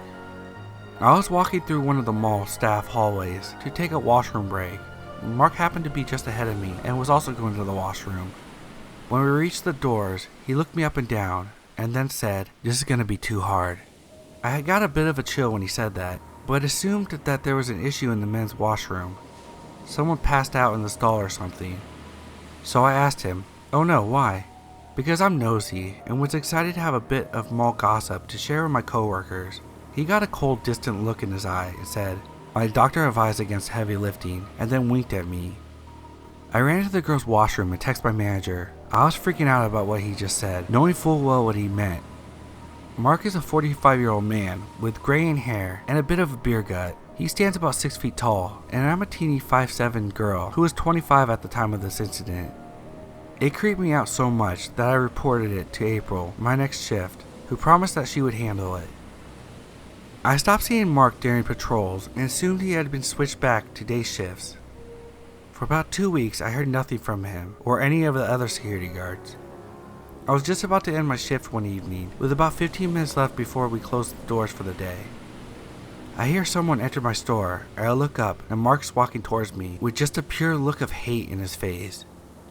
I wasn't working alone, so I stepped into the back room to avoid dealing with him. It didn't work. Mark threw the door to my back room open and stood there screaming his lungs out at me. How it was my fault that he lost his job, how I'd ruined his life, and how I was gonna pay for my mistake. He viewed the sexual comment as a joke and thought that I was a bitch straight from hell for reporting him. He screamed for a few minutes, then the second he paused for a breath, I calmly told him to get the fuck out of my store because I was calling the cops and security. He ran out of the store, and a moment later Will sprinted in. He just screamed at me, "Where the fuck did he go?" And I just pointed and started crying. I was shaking from our confrontation, and I gave my statement to the police and the mall security. Mark had been fired after my report, but security was adamant that it wasn't my fault. Mark had racked up a bunch of complaints over his years, and it was just a straw that broke the camel's back. He was banned from the mall the day he got fired, and criminally trespassed when he came in to scream at me. Authorities issued a warrant for him, and it took weeks for him to reappear and be arrested.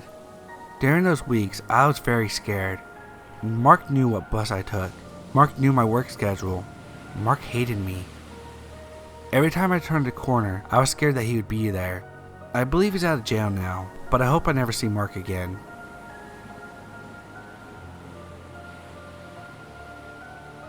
I was sitting in our living room, watching TV one night when no one else was home.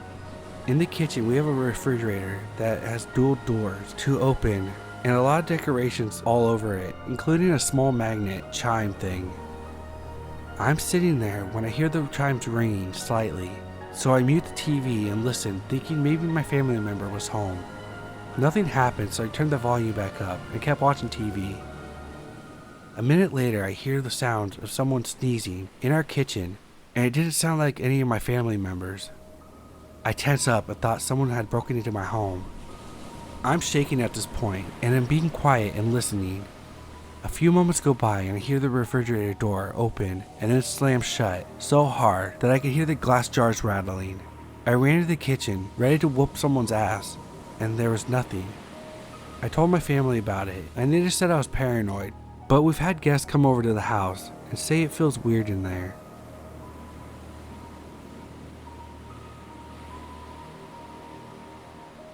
I was home alone when I was like 9 or 10, whichever you are in 5th grade. It was literally the second day that my mother allowed me to just walk home from school rather than stay in the after school program.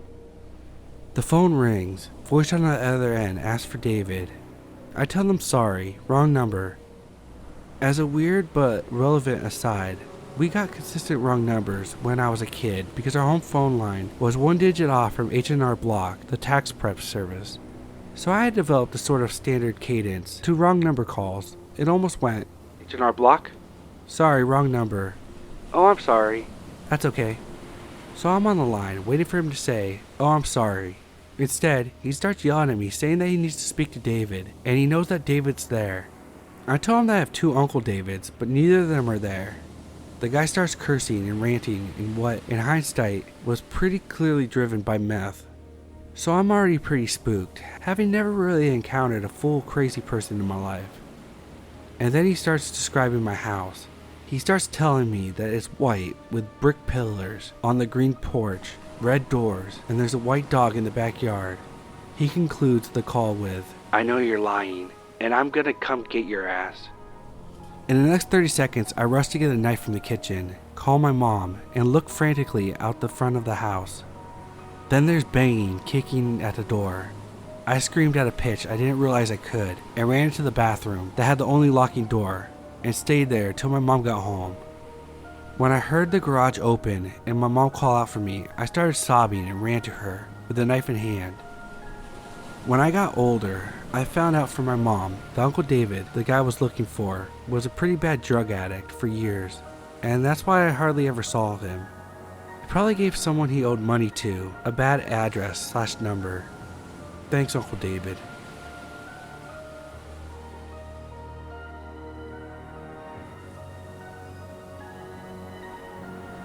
So I'm posting this for my boyfriend who doesn't use Reddit much. It'll be from his perspective. This may be short because he doesn't remember the whole thing since he was 7 at the time and his parents never told him much, but I'm including key details that he does remember. So when I was 7, I went to school in a little oil town in Alberta. There's this guy named Daniel. I don't know if that's his real name, but when I think of him, my mind defaults to that. Daniel had slept with my mom ages before I was even conceived, and somehow had it in his brain that I was his child. Full-blown delusional. So, Daniel decided that the smart and rational thing to do was to stalk me hardcore. He apparently plotted out a map to my school. He knew my name, he knew how old I was, he knew what I looked like. I have no idea how he got this information. My mom never really used Facebook, and he lived in a different province. I had never met him before. Daniel decided one day he wanted to take it a step further. He had been ranting to his wife about me and kept telling her that I was his kid and that he was going to drive from British Columbia all the way to Alberta to come kidnap me and bring him back to the BC with him. He was convinced that I was conceived earlier than I was and that I was his kid, and my mom had some conspiracy to hide the fact that I was his kid. He had this whole thing planned for how to kidnap me, down to the date that he was going to do it. His wife decided to call my mom and warn her. And my mom decided to put up safety measures to make sure I was always in groups and I had to be home before 4. I was only told about this when I was 14 and still don't know all the details. Obviously and thankfully, he never went through with his plan. Apparently Daniel wanted to kidnap me to force my mom to get back together with him, despite my mom being married and him also being married. What a creep.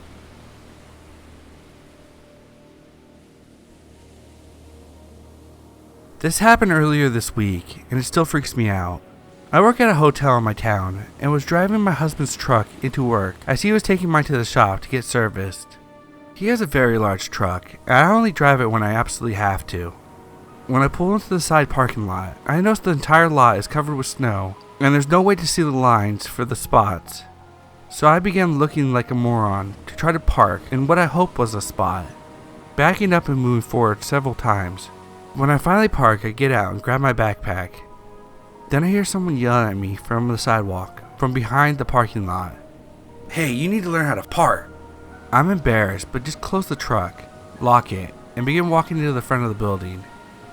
Now, the hotel has a side entrance for employees, but it takes a code, and I have a shitty memory, so I just walk to the front and go through the main entrance. I hear the guy yelling again. "Did you hear me, bitch?" I walk faster and take a peek behind me. The guy was following me.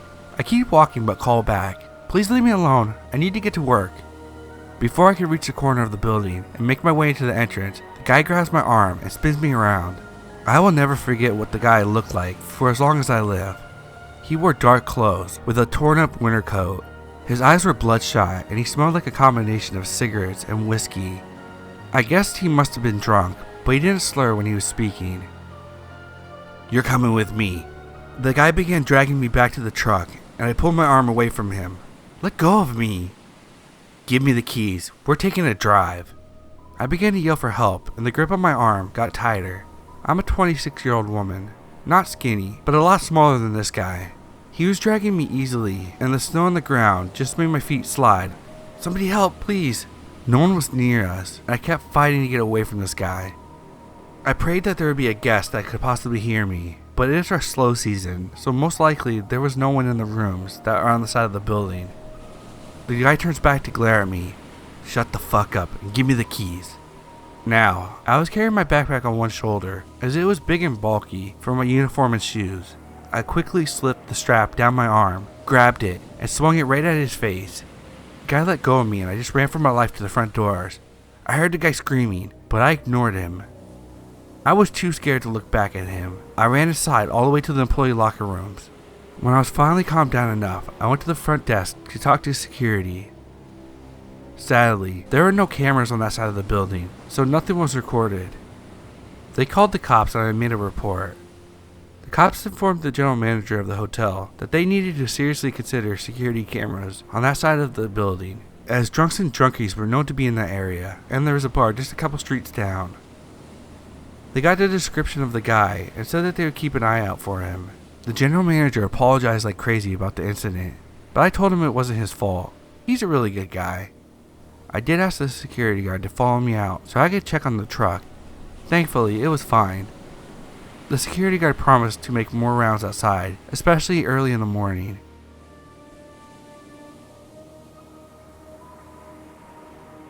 So this actually happened to me this morning. I was dropping off my fiance at work around 5 a.m. On the way home, I noticed this car speeding towards me. Nothing really unusual about that because I live on the countryside and we have a lot of open roads, so people tend to drive fast in the mornings and late at nights. What was worrying was that he was just tailgating me and wouldn't overtake even though there was plenty of space and time for him to do so because it was a wide open road. He was literally inches away from the back of my car at one point. and I honestly thought that this crazy ass dude was gonna hit me. I have front and back dash cams, which he would have had to seen because they both have flashing red lights on them. I was getting closer to my house and he was really close behind me at this point. I wasn't sure if he was following me or just mad at the world, so I take a different turn than I normally do, trying to get away from this dude, and he follows me. Perhaps a coincidence. I've never really used this road on the way home, and now I'm starting to panic. Why was he following me? Did he think I was someone else? I've had this car for a few months, so it couldn't be that. I get towards the roundabout, and he overtook me, then blocked off the exit, refusing to move. I had so many thoughts going through my head. I thought I was gonna die because this stupid psycho had it out for me. This was all within 30 seconds of him stopping in front of me. I just sat there for a moment, like what the hell do I do? I wouldn't be able to turn around quickly, as the road was very narrow. Out of pure luck, he stalled his car, and I turned onto the wrong side of the road to get around the roundabout. I drove as fast as I could to the next roundabout, and took a right turn, but I could still see his lights behind me, maybe 500 yards down the road. I saw a little road with a few offshoot turnings. I've taken my car down these little roads hundreds of times. I knew where each one goes. My heart was beating so hard I could hear it. I was shaking like crazy at this point. I heard a car heading towards my way, but it took a different turn. I waited a few minutes to make sure I could get out without him noticing me. I sped out and rang the police. I put them on loudspeaker and explained everything that had just happened within the last 30 minutes. They told me to take a breath and try to relax and to drive to the nearest police station, which was about 6 miles from where I was. Soon as I get back on the road, there he was right behind me and had literally turned off his lights and snuck behind me.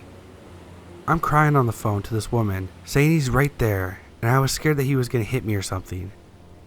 I got to the police station and he sped off screeching something at me down the road. I handed the police my memory card from the dash cams, and they sent 2 officers to follow me home.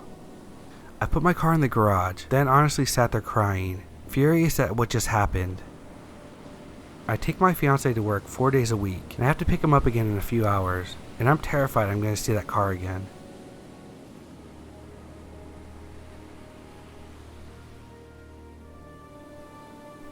This happened well over 10 years ago, so I'll try my best to describe the events accurately.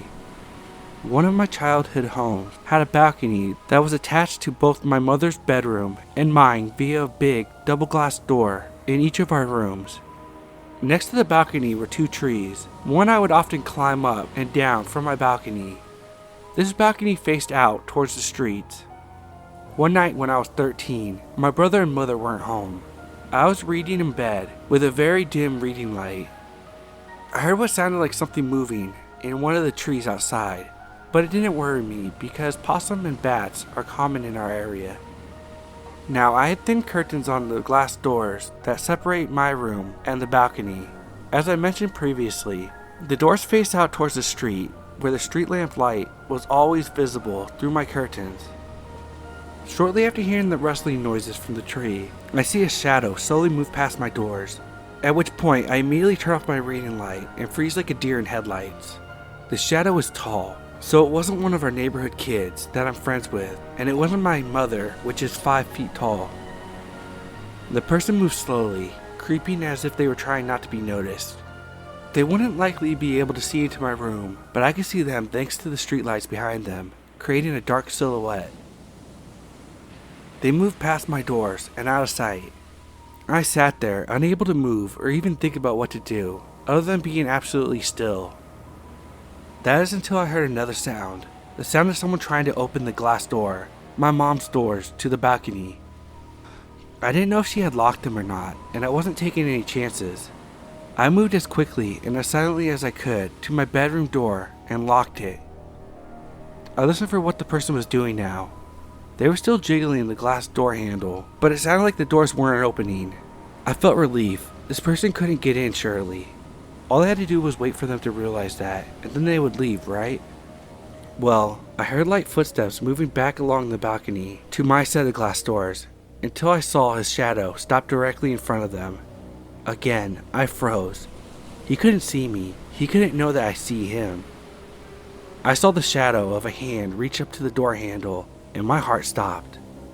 Had I actually locked these doors myself today? I was out there earlier. What if I forgot? The seconds leading up to him grabbing the handle felt like an eternity, but thankfully, when this person tried to open the door, it did not open. It was locked. I sighed such a sigh of relief. I was worried that he had heard it. After this, he began pacing the length of the balcony. I didn't have a mobile phone, as my mom thought I was too young to have one yet, and the landline was on the other end of our house, but I was too scared to take my eyes off this person, even to call for help. I was slightly crying, tears falling down my cheeks, as I internally prayed that they would just leave. Then I heard him stop moving. He then said, "I could just break the glass, you know." Before I could even process this, I saw a car headlights turn around the corner of my street, then stop at our property gate. My mom was home. The person moved out of sight and I heard a loud thump as they jumped off of it. My mom came inside and I was hysterical and barely coherent in telling her what just happened. Eventually I got the message across and she called the police. They never found or caught anyone, but my neighborhood reported a truck in the street that matched the description of a truck that had been recently reported for attempting to abduct a child near my school a block away.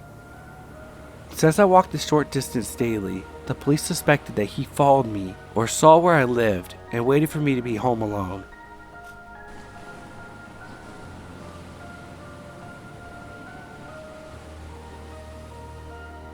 So this happened last night. I'm a female, 25, and live alone in an apartment in a not a very good part of my city.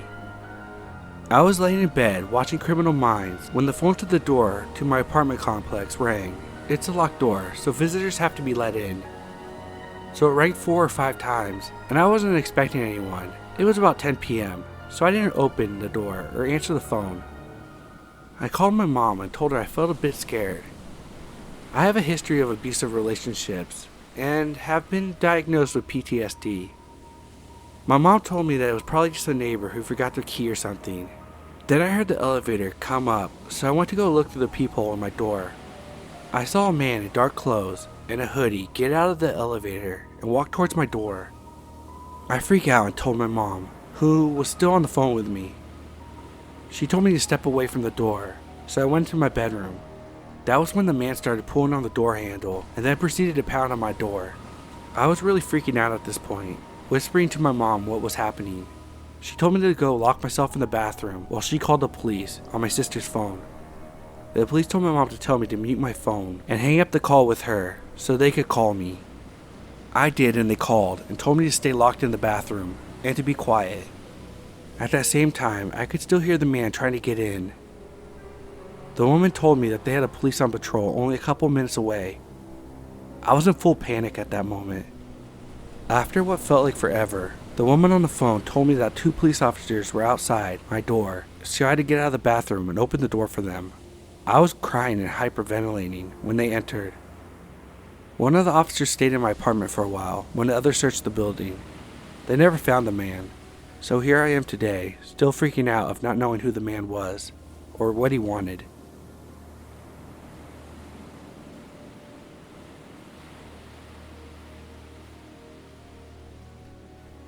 Seven-year-old me was playing with a doll that I got for my birthday in the doorway of my apartment on the 3rd floor of a 3-story building. My dad was outside in the parking lot working on his car, as he often did, and me playing in the hall was pretty common, as I had friends who lived directly across from me, who I was waiting for to come home and play with. It was the 80s, so being unsupervised was more acceptable. Suddenly, this man I'd never seen before walked up the stairs and approached me, asking where my parents were.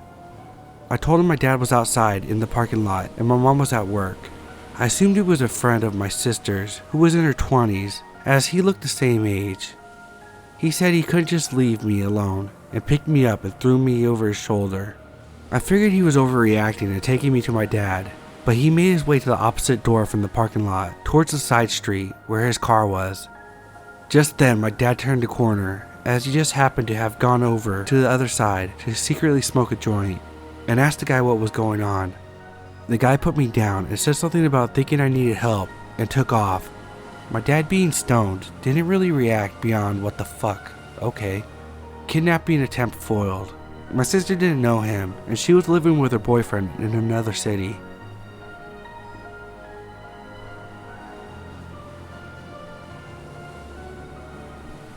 I was home alone one night in middle school. I was in my room, which was right above our kitchen, and I was watching TV. I had already shut the lights off downstairs, because I eventually was going to fall asleep and didn't want to get yelled at for leaving them on.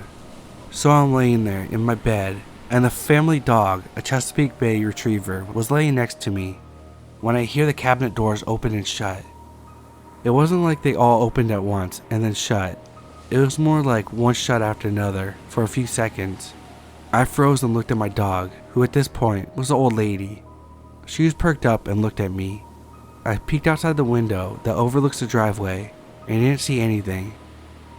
Now I didn't think anyone was in the house because while our dog was lazy, she was a great guard dog and she would have responded to the door or whatever.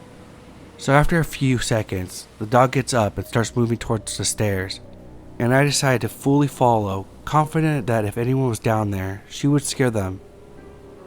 I grab my softball bat and my cell phone and follow her downstairs.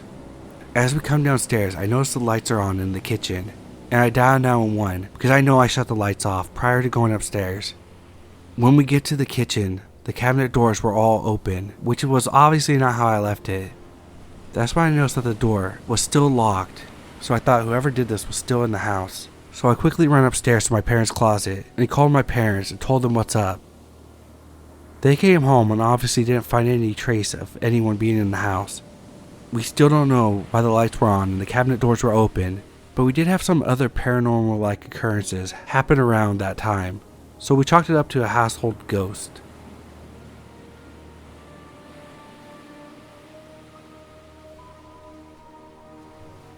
I rented a cheap bi-level duplex in a bad neighborhood for about 3.5 years so that I could save up money to buy a house.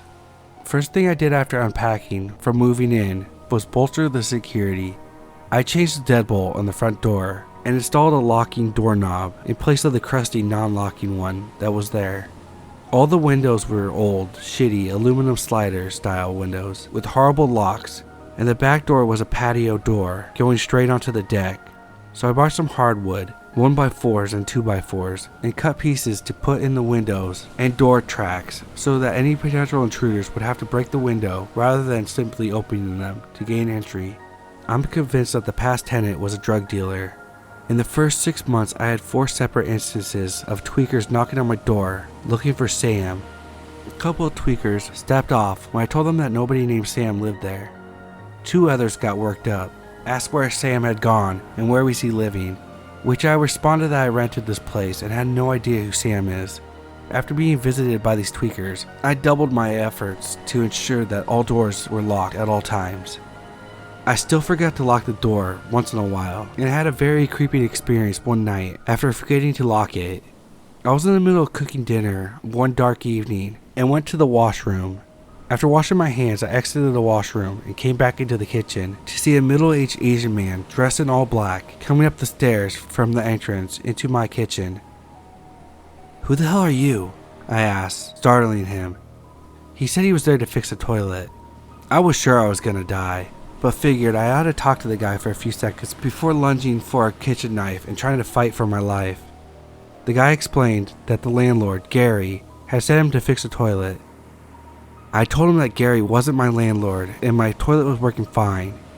He asked for the address he was at. I gave him the address and he started to apologize profusely, saying he had the wrong address.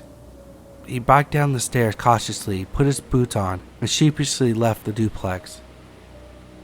I'm still not sure if he was looking for Sam to square up some unpaid drug debts and left when he realized Sam wasn't there, if he was looking for a woman to prey on, found me instead, and had reconsidered his insidious plan, or if he was really some poor sap who walked into a stranger's house while on a mission to fix a toilet for Gary. But I never mistakenly left the door at that place unlocked again.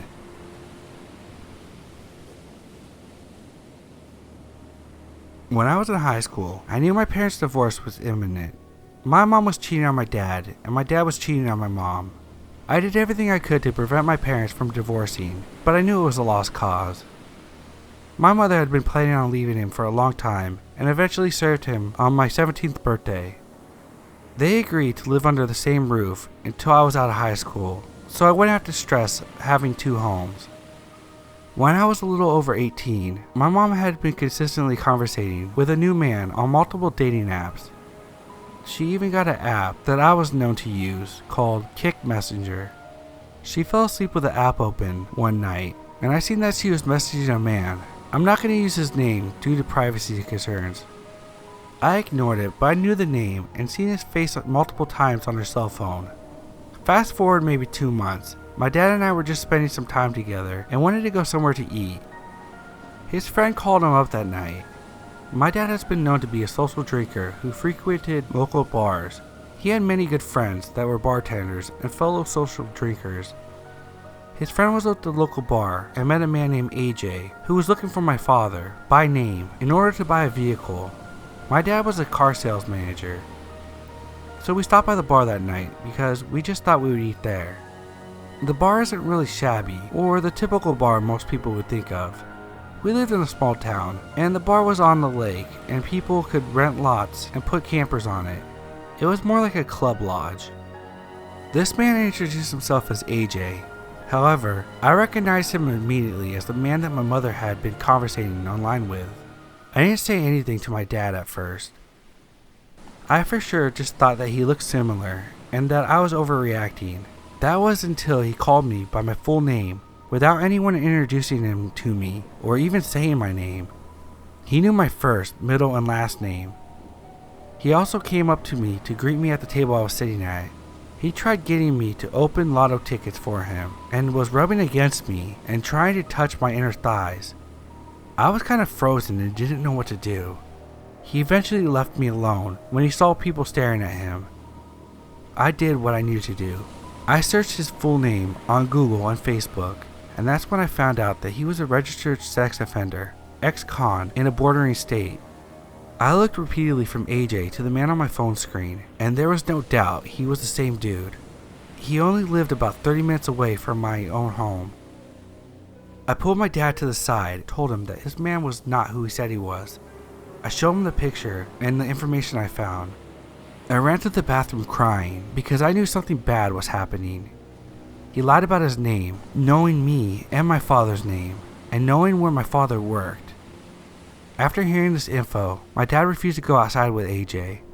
He made multiple attempts at getting my dad outside alone to take a look at my dad's truck due to the fact that he wanted something similar. He eventually stopped pushing my dad and went outside to smoke.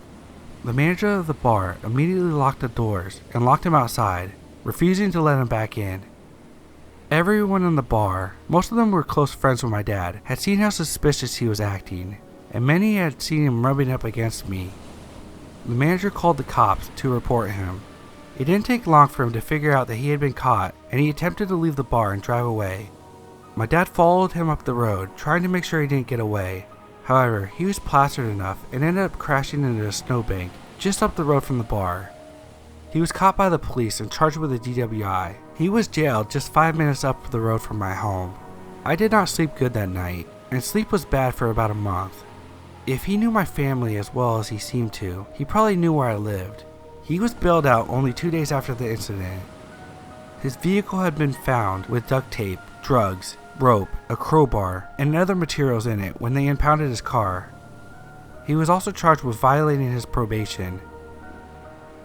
He is a Tier 3 sex offender, which means he raped a minor with a deadly weapon and was required to register for life. He was not supposed to leave the state at the time of the incident, not supposed to have a Facebook or any form of social media where he could reach out to minors, and he was not allowed to operate a vehicle due to his license being taken away.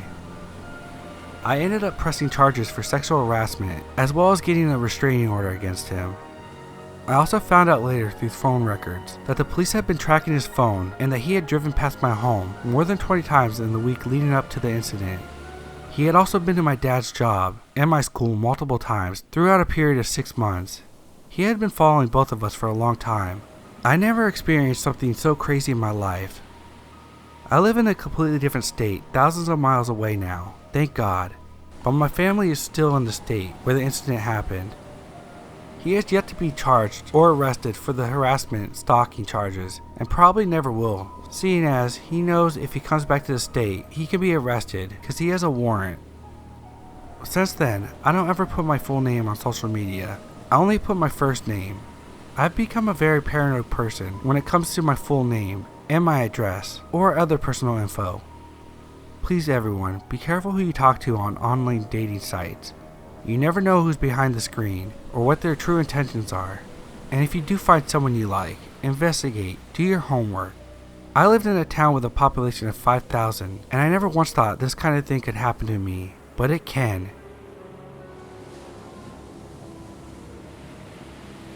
Okay, so this happened 20 years ago, which means I was probably around 8 or 9. My mom used to work at a medical center for athletes, and I'd sometimes go with her to work because they had a little park and a basketball court. Sometimes I'd go with my cousins, and sometimes I'd go with Beth. Beth was the daughter of a lady that helped my grandmother keep the house in order, and she often came around to hang out, even though she was 6 or 7 years older than me. So that afternoon, we went to my mom's work, and Beth and I hung out in the park. At some point, we were approached by a security guard. He asked us who we were because it was a public facility. People of all sorts came and went, so I didn't think him asking us that was weird, you know? Maybe he was just asking for security reasons. I don't know. So we told him. He proceeds to tell us that we were very pretty and so well behaved, which was whatever. I didn't think too much about it, but I could tell by the look on Beth's face something was off.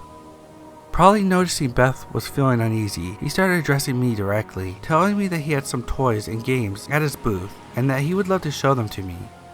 Now, my mom always told me about stranger danger and all that, but I thought, hey, this dude works here. He knows my mom. He wouldn't do anything to harm me, right? So my first instinct was to say, yeah, okay. Beth was having none of it though. She grabbed my arm, positioned herself between us and said, no thank you. I remember frowning and asking why not, which the guy parroted, and Beth just said, her mom is waiting for us and we should be going now, and probably pulled me away towards my mom's building. I asked her, why not, again as we walked, but she told me that man was a bad man. It wasn't until I was about 16 and my mom came home from work saying that the security guard had been arrested for harassing or sexually abusing, I'm not sure, one of the female athletes, that I remembered what happened and finally understood. Thank God for Beth.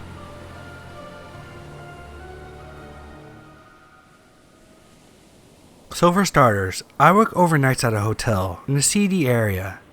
I'm female and work the night audit. My personality is that of an unapproachable shrew with the looks of an overworked hotel employee. I'm currently awaiting the police to show up so I can make a statement. It was so sudden and abrupt, I'm still shaking. An inebriated man was standing outside with his attractive girlfriend, having a cigarette, being loud, and overall being disgustingly affectionate. I remember asking myself, why are you outside doing this when you just paid money for this place to do that same exact thing in? While they were doing this, unknowingly to them, I noticed a man wearing an army uniform walking towards them at a very steady pace. The army man stops right next to the inebriated guy, puts his hand on his shoulder, which startles him, and says something. I'm assuming he asked for a cigarette. Regardless, the inebriated man stops what he's doing and starts fumbling around in his pockets. I guess the man had a cigarette because he went to extend his hand out to the soldier, and all of a sudden, a four-door something speeds around the corner like a bat out of hell, stops right in front of the couple. The army guy pushes the man aside while holding his wrist, and the woman is pulled into the car, and then the inebriated man is also thrown in. The soldier jumps in and they drive off. I observed this all from my front desk, and there's nothing I could do. No matter how fast I ran, no matter how quickly I could have gotten to her, it would have not been fast enough with the situation that had just taken place. I'm freaking my shit. Let this be a lesson to everyone out there. No matter how safe you feel, you're not. Update. The man is nowhere to be found, but the woman is in the hospital and safe now. They wouldn't give me any more info, other than they needed to run tests on her and allow her to recover from her night before they can question her. They think the guy that she was with was involved.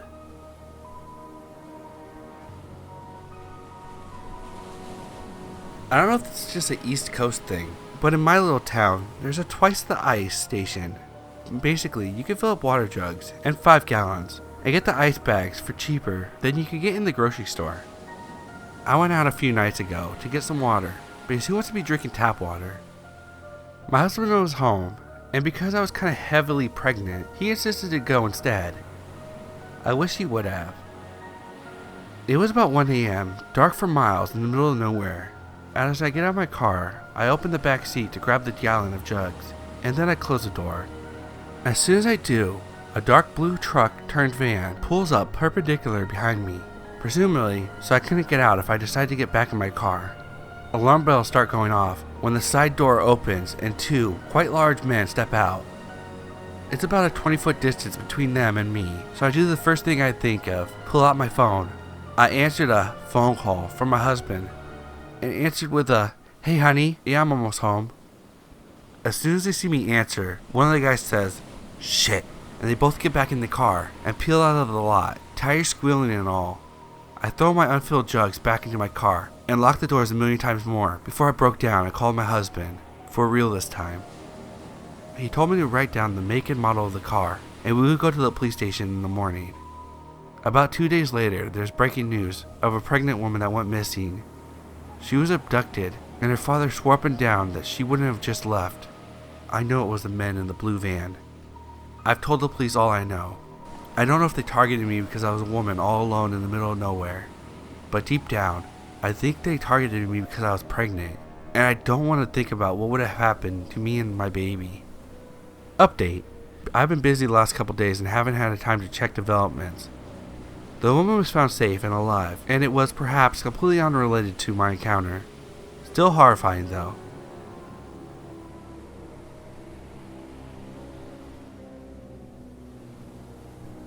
I have lived in a major city my entire life, with short-length visits and temporary living in other states, seeing family all over, and for college. This happened when I was about 7 or 8 years old, at my local water park that was generally pretty large, with multiple 3 or 4 story water slides, wave pools, and a lazy river. It wasn't frequented as major theme parks in the area, but during the summer in southern US in the 90s, it would be packed. I had gone with my aunt and uncle, as well as my 3 older cousins, 14 through 17 years old, and my 2 younger cousins that were toddlers, 4 or 5. It should be noted that my aunt and uncle, as well as my older cousins, were all pretty known for doing drugs in the family. What ended up happening was my older cousins wanted to go on more of the slides and didn't feel like watching me. They ended up telling me to stay at the wave pool until I came back. After splashing by myself for 20 to 30 minutes, an older white man, I distinctly remember him having white hair, came to me and asked me where my parents were. I told him my cousins had gone to ride some slides. He continued to make small talk with me for a number of minutes. I can remember him offering to throw me into the water, my dumbass agreeing. He offered to buy me some ice cream, which again, I was kind of a gullible child. I again agreed. The food court, however, is located next to the entrance. We walked over, which is when he grabbed my hand and started steering me to the entrance, exit gate. I took a few steps, confused, before starting to freak out. I started crying and screaming at the top of my lungs. When the park employee started staring at us, he took off. We found my aunt and uncle didn't react at all. My mom was pissed, however, at me. Looking back, I can see it was because she was terrified. The weirdest part of this to the day, I remember the name of the old guy, Jonathan.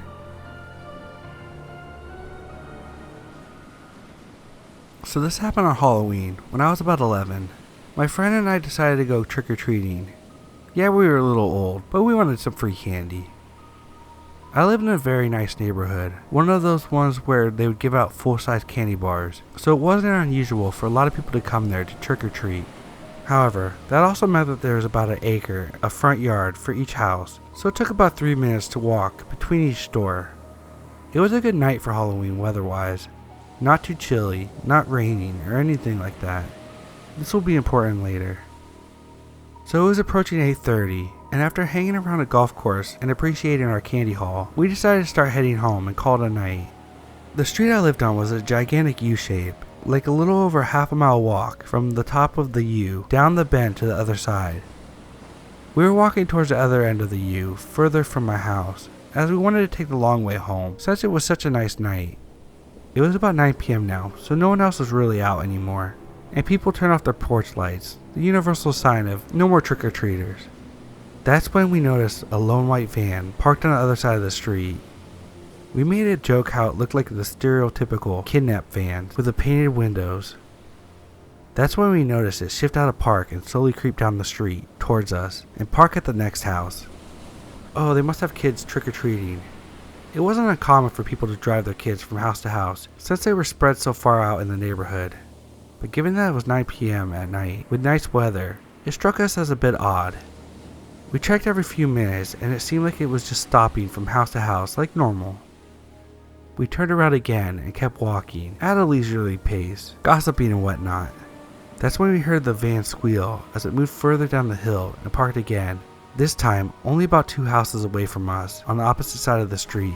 Again, weird time to trick or treat, but whatever. That's when we realized that there was no kids getting out of the van, not once. Now this was before I had my first phone, and we were 15 minutes away from my house and a bit disturbed. So we walked to the nearest door and rang the bell. We stuck out our bags in an attempt to act normal. A woman opens the door just a crack and proceeds to berate us for trying to trick-or-treat at this hour and slams the door before we could even say a word. Okay, thanks lady. We turn around and the van is right there, parked in the wrong direction on our side of the street. The windows are tinted so we can't even see the guy driving. Trying to keep our cool, we casually walk away from the door and up this street into this cul-de-sac loop that's on the side of the street that makes the bigger U. If you cut through this loop and hop a couple of fences, you'll end up in my backyard. The van goes the same way. Now we're knowing he's following us, since there's no reason for him to go down that street otherwise. We break into an all-out sprint, and I'm no means athletic, but I hop those fences like an Olympian. We ran inside my house, locked all the doors, and freak out while we sit in the front hall. Not 5 minutes later, the van slowly drives down the street past my house. We stress eat our candy and think of what could have happened if we hadn't been more aware of our surroundings.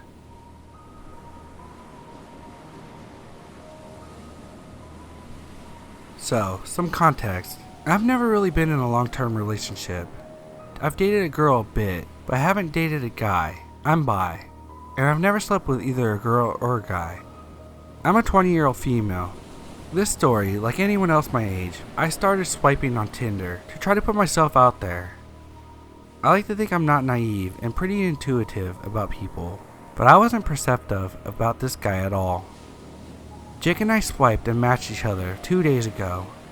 Jake first messaged me telling me he wanted to meet me and my dog, and that he thought we were both cute. Liking his directness, I said we should meet up. The night was the first red flag. When I didn't message him back immediately, he messaged me asking if he was detecting negativity.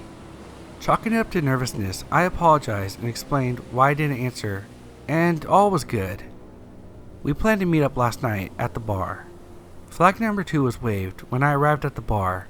It's important to note, in the state where I live, any place selling liquor cannot let in someone under 21. I didn't know this, and had been reassured by Jake that I could get in no problem. Of course, this wasn't true. Luckily, in retrospect, unfortunately, seeing my birthday was in a week, the bouncer let me in anyway. Within minutes, Jake was at the bar too. Meeting this guy, he seemed normal. Red leather jacket, chucks, typical normal dude. He orders me a gin and tonic and one for himself, and we settle in to talk. He tells me about his life and his family, and I do the same. We play pool at one point, so I put my drink down. This is when things get a little blurry. I can't remember most of our conversation up until we happened to get back to my place. I remember us leaving, us getting into his car, and us getting back near to my place. You have to understand, I don't drink much, but one drink does not get me drunk. I barely ever brown out, and I never black out. This is important to note. Once in my town, we decided to go in a nearby market to pick up food. As we were there, red flag 3 occurs. Seeing someone I thought I knew, I told Jake I was going to say hi, but he awkwardly backed away and stood outside at that point, refusing to meet her. I was wrong though, I didn't know the girl, so I soon rejoined him to walk to my place.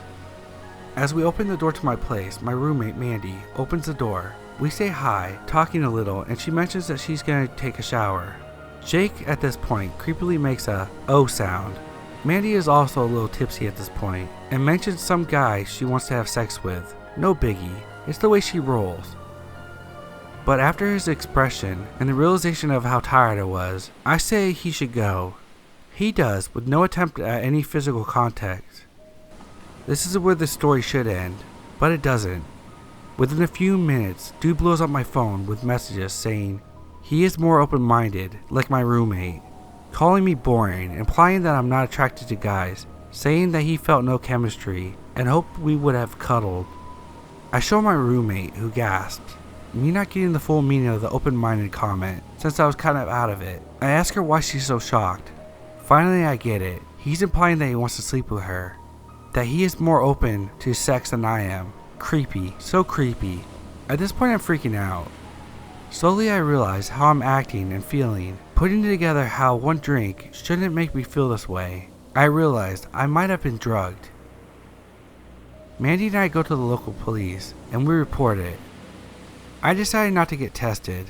I could explain why, but until you're in my position, possibly drugged at 3 a.m., embarrassed, worried you're wrong, worried you might be charged for underage drinking, don't judge.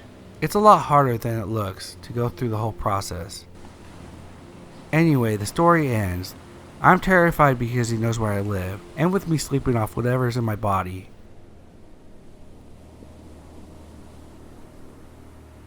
About 4 years ago, I worked as a laundress.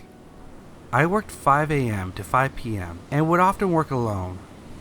We usually have a security guard posted near the parking lot. They would carry a radio and pepper spray, and later in the day, they would patrol the building. A new guy started, and I never saw him watching over the parking lot when I would come in each morning. Throughout my shift, he would come into my laundry room. He was talkative, but I noticed that he would look at my body a lot when he thought I wouldn't notice. One day I came into work and started putting my stuff away and getting ready to begin. I hadn't turned on all the lights yet, so there was parts of the room I couldn't see. Suddenly, I hear the radio static from the corner of the room and see a red radio light. I turn on the lights and the new guy is in the corner of the room, hiding and watching me. When I asked him what he was doing there, he said he was just hanging out and started laughing. It was obvious he was waiting for me. He ended up doing this so often that I got used to it. I came in early one day and was working one of our smaller areas. He came into the smaller room and was talking to me. He is a big guy, so I couldn't see around him. He was just talking to me, but I couldn't move or leave the room because he blocked the door. He asked me why I came in early that day, and I told him it's because I had to leave early later. He told me I was required to tell him all my hours, so he would always know where I was. He was leaning over me, and I felt like he was trying to make me upset. I had a horrible feeling in my stomach that he was about to try something, so I pushed past him and called my supervisor. My supervisor said he would keep an eye on him. I told him that I had a bad feeling about this guy, and that I needed to leave for the day. The next day he was fired. Apparently, he wasn't at the guard tower at the start of his shift because he would spend the mornings in the woods near the parking lot area, recording girls walking in for their shifts each morning. They found a huge collection of soda cans and coffee cups in his locker that he admitted later that he has drug out from various trash bins around where the girls worked that were once used by the girls. His wife shortly left him and took full custody of their newborn baby.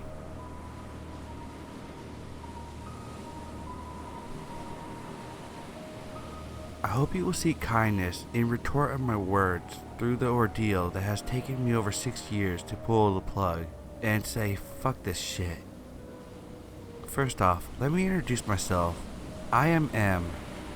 I graduated top of my class back in the day and have striven for perfection in everything I do. Yes, I'm an asshole, and I'm an internet troll as well. But when it comes to the life of another human, I have always put myself before others, which basically the number one rule of EMS is scene safety, i.e., you go home before them. I'm clearly not right in the head going into this profession, and I don't think anyone truly is. when you've seen what I've seen. I originally got into this profession strictly as a scapegoat for the apocalypse, so to speak, to at least have a certain skill that would make me an asset to whatever community or gang I come across when shit hits the fan. But once I started studying medicine and learning just why people develop symptoms the way they do in common origins, it just intrigued me. Healthcare is literally a Rubik's Cube. Someone comes up with a combination of I am fucked, and you have to figure out the solution. Well, at least on the ambulance, we just had to intubate, IO or IV, and pump some chest if needed. There is no greater feeling than stuffing a nasal down someone that is drunk, faking a heart attack, seizure, or being unresponsive. They can pretend all they want, but when you have a 4-inch tube forced up your nose, they will tend to quit faking and wake up immediately. And that was where I came in. My specialty was calling bullshit on most people. My personal favorite was asking someone mid-seizure if they were having one, and they would reply yes, while twitching and throwing their arms. Yeah, get the hell out of my ambulance. In reality, an ambulance is nothing more than a great white taxi, also known as a ride to the ER, unless we call bullshit and send your ass back to triage in the front. We have slick jackasses here as well, that sit in the ER for hours and impatiently walk or drive up a block or two, then call 911 for chest pains, then are stupid enough to tell us that they waited too long in the ER. Yeah, back to triage, and it added $2,000 to your bill, idiot. We are a level 2 trauma center, and that means the real shit we come across goes straight to the metro halfway down or up the map.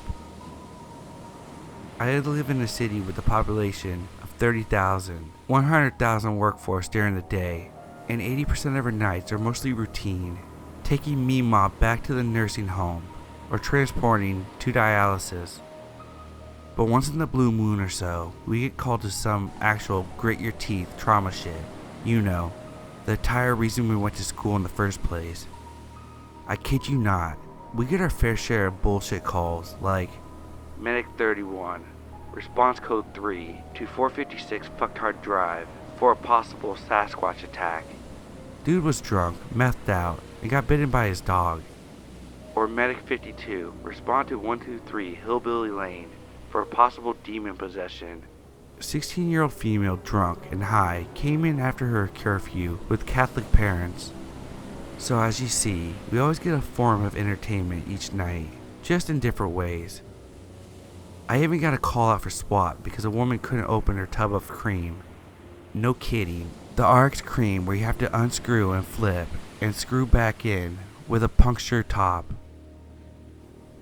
One run that stuck with me for a long time still to this day, that I cannot, nor anyone else can explain this, and everyone in the station thought I was bullshit until the local channel broadcasted the story the next day. We responded to this call one night at 3 a.m. Medic 32, we have a code 3, MVC requesting assistance at the top right corner of Highway 91 and 420. Multiple fatalities and a possible airlift. We need you for backup to assess and assist. Right on, was the first response out of me. I clearly didn't know what I was about to get into. After about a 10-minute drive with the lights and sirens on, we get to the scene. Emergency responders and fire were already there, as was the primary ambulance in the county that we were dispatched to, about 20 miles away. Yes, I drove 90 to 100 in a 50. The initial scenario was a drunk driver crossed the highway instead of turning on his side, then drove into oncoming traffic. A family of 3 was coming down the other lane, opposite of him. They were both driving in excess of 70 miles per hour each and collided head-on with each other. The drunk driver, not wearing a seatbelt, was immediately ejected through the windshield and killed instantly. His eyes were open and a smile on his face, on the pavement. The other vehicle, the driver was killed instantly by the airbag, with her seatbelt on. It broke her neck. The front passenger died from blunt force trauma to the head for not wearing a seatbelt and slamming his head on the dash, pretty much turning into a smashed tomato. The backseat guy, brother of the driver, we actually had to air vac with several contusions and lacerations. he had a degloving of the forehead and was basically scalped. Every time he wiggled his eyebrow, the skin would open more and you could see his skull. So after my initial assessment, I was gathering some info. I heard a very shallow and tart plea, "Help me."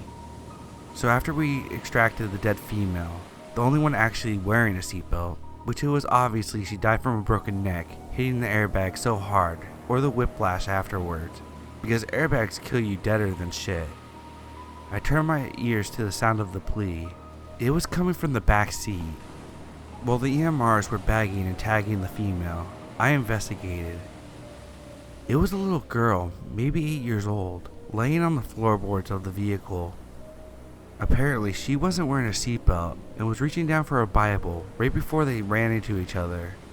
So I thought, "Mister, can you help me? I'm stuck." "Honey, we are doing the best we can right now. You have been in something very bad and we are trying to work things out."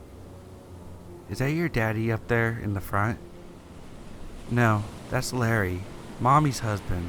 He's my stepfather. Daddy is in the swimming pool." "Okay, baby.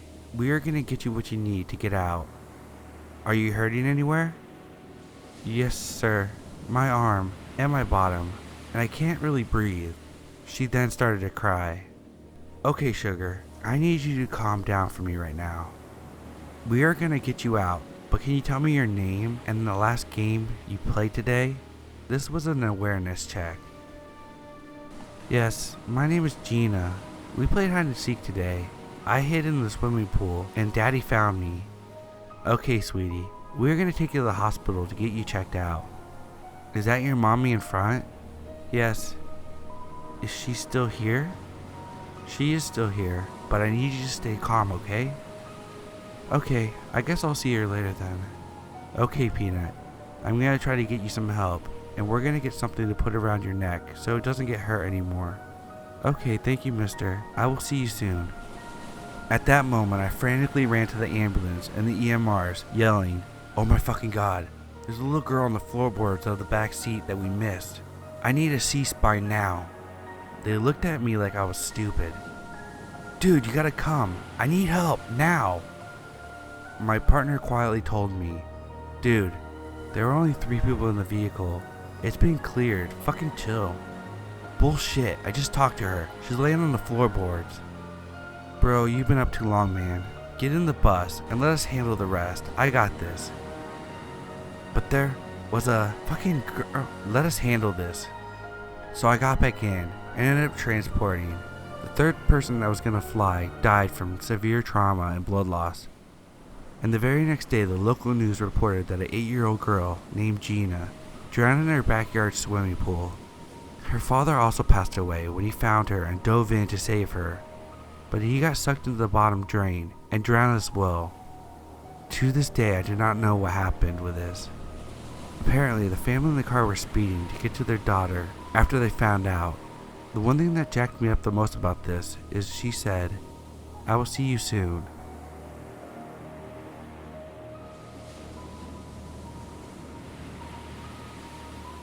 In the mid-90s, I used to be a photo technician. Those were the days when all you could do on a phone was dial a number, and if you wanted to take photos, you brought your camera containing actual rolls of film that you had to drop off at the store to be developed. Amazing how times change. As far as jobs go, I couldn't complain. The pay and hours were solid, and I was pretty much my own boss. But there was one thing I never really got used to. Looking at photos of complete strangers always felt slightly intrusive, even if they knew I was doing it. Spending hour after hour in an ominously lit, dark room filled with chemicals so you could take a peek at the memories of people you had never met is inherently voyeuristic. It's almost like going through someone's stuff. So that's why I always made sure not to get too interested in what photos I was developing. Some days I like to pretend that I was in a government lab developing film for some type of top secret project. But the reality was nowhere near that. Usually the most exciting pictures I dealt with were holiday pictures of parents wearing ugly Christmas sweaters, before they were a joke. One day, I was delivering some photos from a drop-off order. I had done the initial process and was now checking on my work to make sure it had come out okay. Everything looked fine, the colors were normal, and the images were just as they should be. Since this was back when someone could have red eye in the pictures, they weren't exactly the model of clarity and detail we have now, but they were acceptable. I was just about to put these away and start on my next order when for some reason, one of the photos caught my attention. Most of these pictures were shots of the outdoors that someone took near a park or something. There were some beautiful shots of a lake filled in on every side with dense pine trees. It was gorgeous to look at, but there's something a little off. One of the pictures showed a family of 5 gathered together in front of a cluster of blue sparse trees near a pond in the afternoon. In the left corner near the edge of the shot, there was a shape of a person. There wasn't much you could tell, but there was definitely a person standing there, wearing what looked like a black shirt and blue jeans. It's clear from the picture that the photographer was either ignoring the person or most likely had no idea that the person was even there. There was nothing obviously alarming about it, but it reminded me of one of those blurry Bigfoot pictures that were on the front page of some of those tabloids. It was something about that lone person lurking out in the woods that looked slightly creepy, but a random person making it into a shot happened a ton in pictures, especially back then. So I finished the order, went on with the next batch, and forgot about the picture. 3 weeks later, I was going through a totally different order when I found another strange picture. Except this one was different. Instead of the great outdoors, this picture was from a birthday party of some sort. In the picture I was looking at, everyone was inside of a massive dining room and clustered around a big dining room table, while the birthday girl, a blonde girl who looked like she was about 20, was blowing out the candles of her extravagant white birthday cake. But what caught my attention was the large bay window that everyone was facing away from. There was a man standing outside closely watching everyone inside. He was average looking from what I could tell, but what caught my attention was his expression. He wasn't standing out there with a woeful expression that said he was left out. No, this guy was intentionally watching them, like one who watches an animal at a zoo. I wasn't 100% sure, but I thought that he may be looking at whoever was taking the photo. Either way, I had no idea what to think. Was this a relative that was trying to pull a prank on the birthday girl or something? I've seen plenty of awkward and downright weird family photos, but this one seemed different. I've seen enough awkward family photos to know that you can recognize them almost immediately. They have a unique charm that gives you a good laugh, but in a heartwarming, oh my family is just like that way. Since there wasn't anything I could do about this weird picture, I checked the rest of the pictures, packaged them up, and kept on with my work. But this time, I couldn't shake the image. Over a month later, there was another weird picture. The setting this time was some kind of pool party. From the looks of the flag-themed decor, it was some kind of 4th of July get-together. It looked like a fun time, plenty of people waving sparklers and eating grilled hamburgers and hot dogs, in between taking a dip in the in-ground swimming pool. As the day turned into nighttime, the pictures now showed people gathering around a large campfire where they roasted marshmallows. My stomach dropped when I saw someone in the picture who looked like the guy from the birthday party picture. What gave him away was the same expression I had seen before. Unflinching, unsmiling, and out of place amidst all the holiday festivities. This time, he was in the next to last photo. The picture was from a huge gathering at some park. All the people were spread out on blankets and folding chairs. I figured everyone was there to see some fireworks. I didn't recognize the location or the other people in the shot, but there was no mistaking the man I saw peering at the group from far in the background. Was this a stalker or something? Because there's no way this could be a coincidence, especially because all the orders were placed under different names. The weird part was that the people in these pictures were completely different from the other ones I had seen before. The only similarity I could tell aside from the strange man was in both instances he only appeared when there was a photo of a large group of people. The old saying, "A picture says 1,000 words," is very true at times, but sometimes you wish it would say 1,000 more. I had no idea what the context was for the stranger in the pictures. Worse, there was nothing I could really do. All I had was the name that the respective orders were placed under, and that was it. Ignoring the chill that had washed over me, I finished the order and went on to the next. I managed to forget about what I had seen until one night, about 2 months later. I was manning the customer service counter for the night and was just getting ready to go on break when I heard a telltale bell chiming. That meant that we had a customer. Putting my stuff down, I strode out of the front to take care of things. "How can I help you?" I asked the customer whose back was turned to me. "Hi, I have an order to pick up." I believe my wife placed it under the name Crawford. He turned to face me and my stomach dropped somewhere around my knees. It was a strange man from the pictures. Same closely chopped hair and unreadable expression. "Of course," I managed to say while checking the cartons of packages ready for pickup. Crawford was mercifully near the top. I wasted no time grabbing it and returning to face the guy. "Here you are. It will be $7.95. He gave me a 10 and I quickly made change. "Is there anything else I can do for you?" I asked over the deafening sound of my own heart rate. "Oh no, thank you. This is plenty. Between the two of us, I'm just happy to finally get some time off work. I'm in law enforcement and my schedule is a mess," he added while showing me the legit badge and ID from inside his wallet. "No kidding." "Yep, I've been doing undercover work for the last few months and it's finally over. That's why I'm thrilled to be doing something as ordinary as running errands. You should be able to read it all in the paper tomorrow. But there was a serial killer operating around here. His victims were all people he knew personally. He would go to their houses for holidays and stuff, and they never suspected a thing. I'll give you this, he was clever. Since he never wanted to have a picture taken there, he would instead volunteer to be the one to take the big family pictures for everyone. I even watched him do it a few times myself. Scary stuff, huh?" "Very." I agreed as relief began flooding through my body. It's easy to forget that a photo shows everything except the person taking it.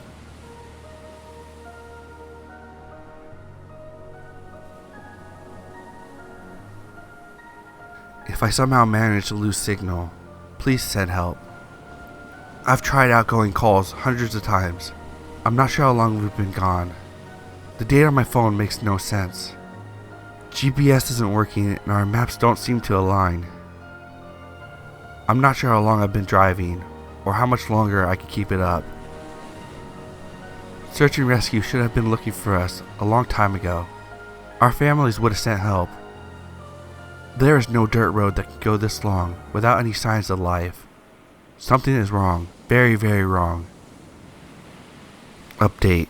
I've documented our trip in detail. If we don't find our way home, I hope someone reads our story. July 7th. My friend Travis and I left to go camping. We left in the wee hours of the morning when it was still dark. Travis slept and I drove along the pitch black highway as we descended into the mountains. Eventually, the radio turned to static and I turned it off. We had planned a trip in the Rocky Mountains National Park, but the road was shut down and we got all turned around and upside down, so we just kept driving. I remember seeing a sign for Sawtooth Mountain, but that was quite a ways back. Even if no one sees this, I need to sort this out in my head.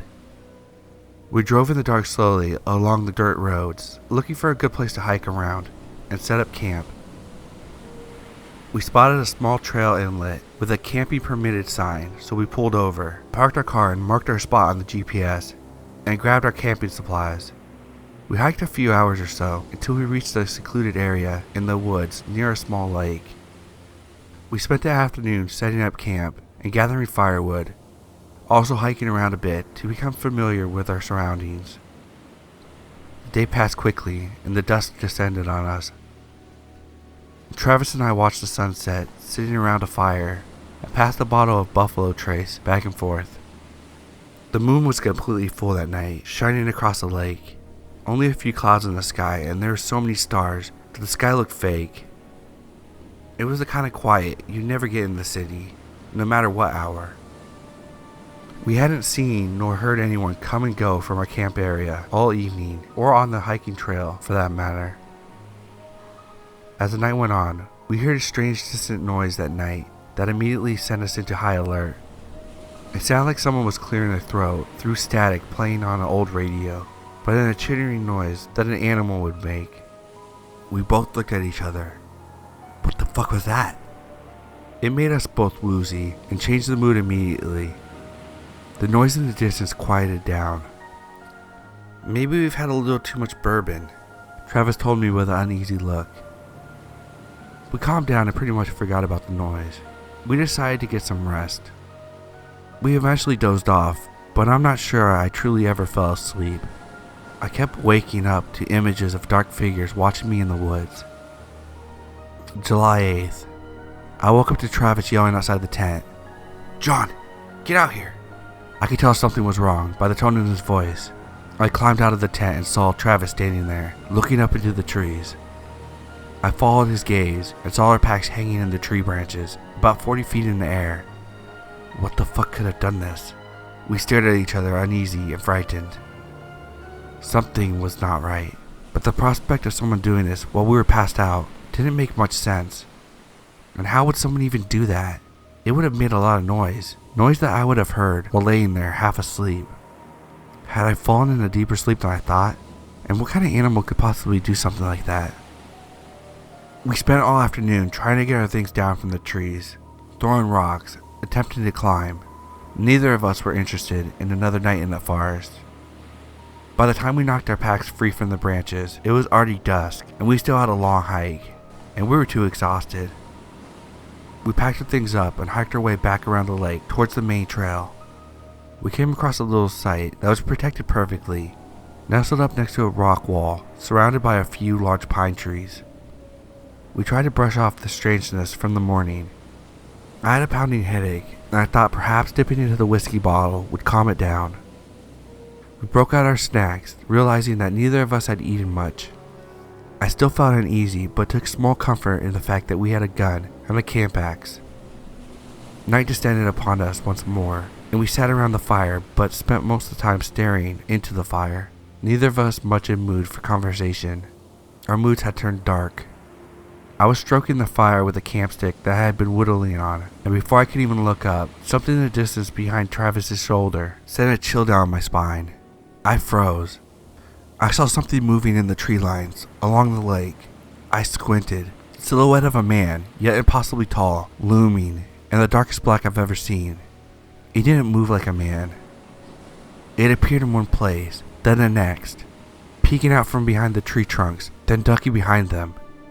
It got closer, maybe 50 yards away. Travis saw the expression change on my face, and he heard the rustling behind him in the woods and froze. He turned his head to look behind him, but it had vanished. Trying to describe the truly awful, pulsing shadow of a man I had seen peeking at us behind the large pine trees, I was shivering.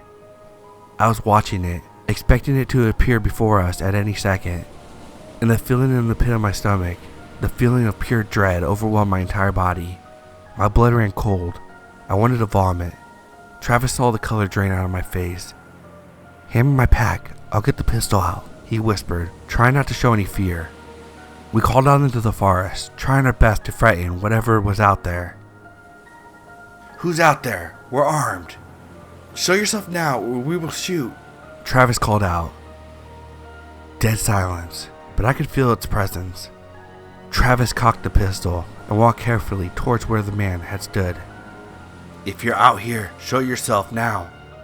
I don't want to shoot you," he called while advancing out of our camping area and into the tree line. I followed shaken, but taking steps behind him carrying my camp axe. I was filled with a mixture of anger and terror, and I felt a strange sadness that overcame me. Travis froze. The trees rattled in the distance. He stammered. It just fucking shimmied up a tree and vanished. I had seen it too. We bolted back to our camp. "I've never seen anything move that way," Travis said softly. That thing, it's like staring into a void," I said. "We need to leave now." "Where the fuck did it go?" "It's up there, watching us." We quickly packed up as many things as we could, and then made our way to the trail. We didn't make it more than 5 minutes down the mountain before the strange static noises in the distance broke the silence. We walked faster. Down the mountain trail ahead of us, a long looming shadow stood there, perfectly still in the midnight. It didn't seem to have eyes, but I could tell that it was staring into us. Like it was transmitting a signal of terror and hatred directly into my skull. My temples pulsed. We looked at each other and bolted the opposite way of it, up the mountain trail. It didn't chase. Suddenly, it was gone again. We stopped, out of breath. I knew I should have never let myself get this out of shape. Travis was hurting too. We stopped to catch our breaths, and after a few minutes, we heard a branch crack in the distance behind us. Both of us looked at each other, and without saying a word, we started moving. As we continued further down the mountain trail, we knew at some point we would need to double back. We were headed up. We needed to make our way down the mountain to our car. I didn't care about our gear that we left behind. I turned around to consider our position. Travis stood in the middle of the trail with his mouth wide open, and he pointed to the top of the nearby tree.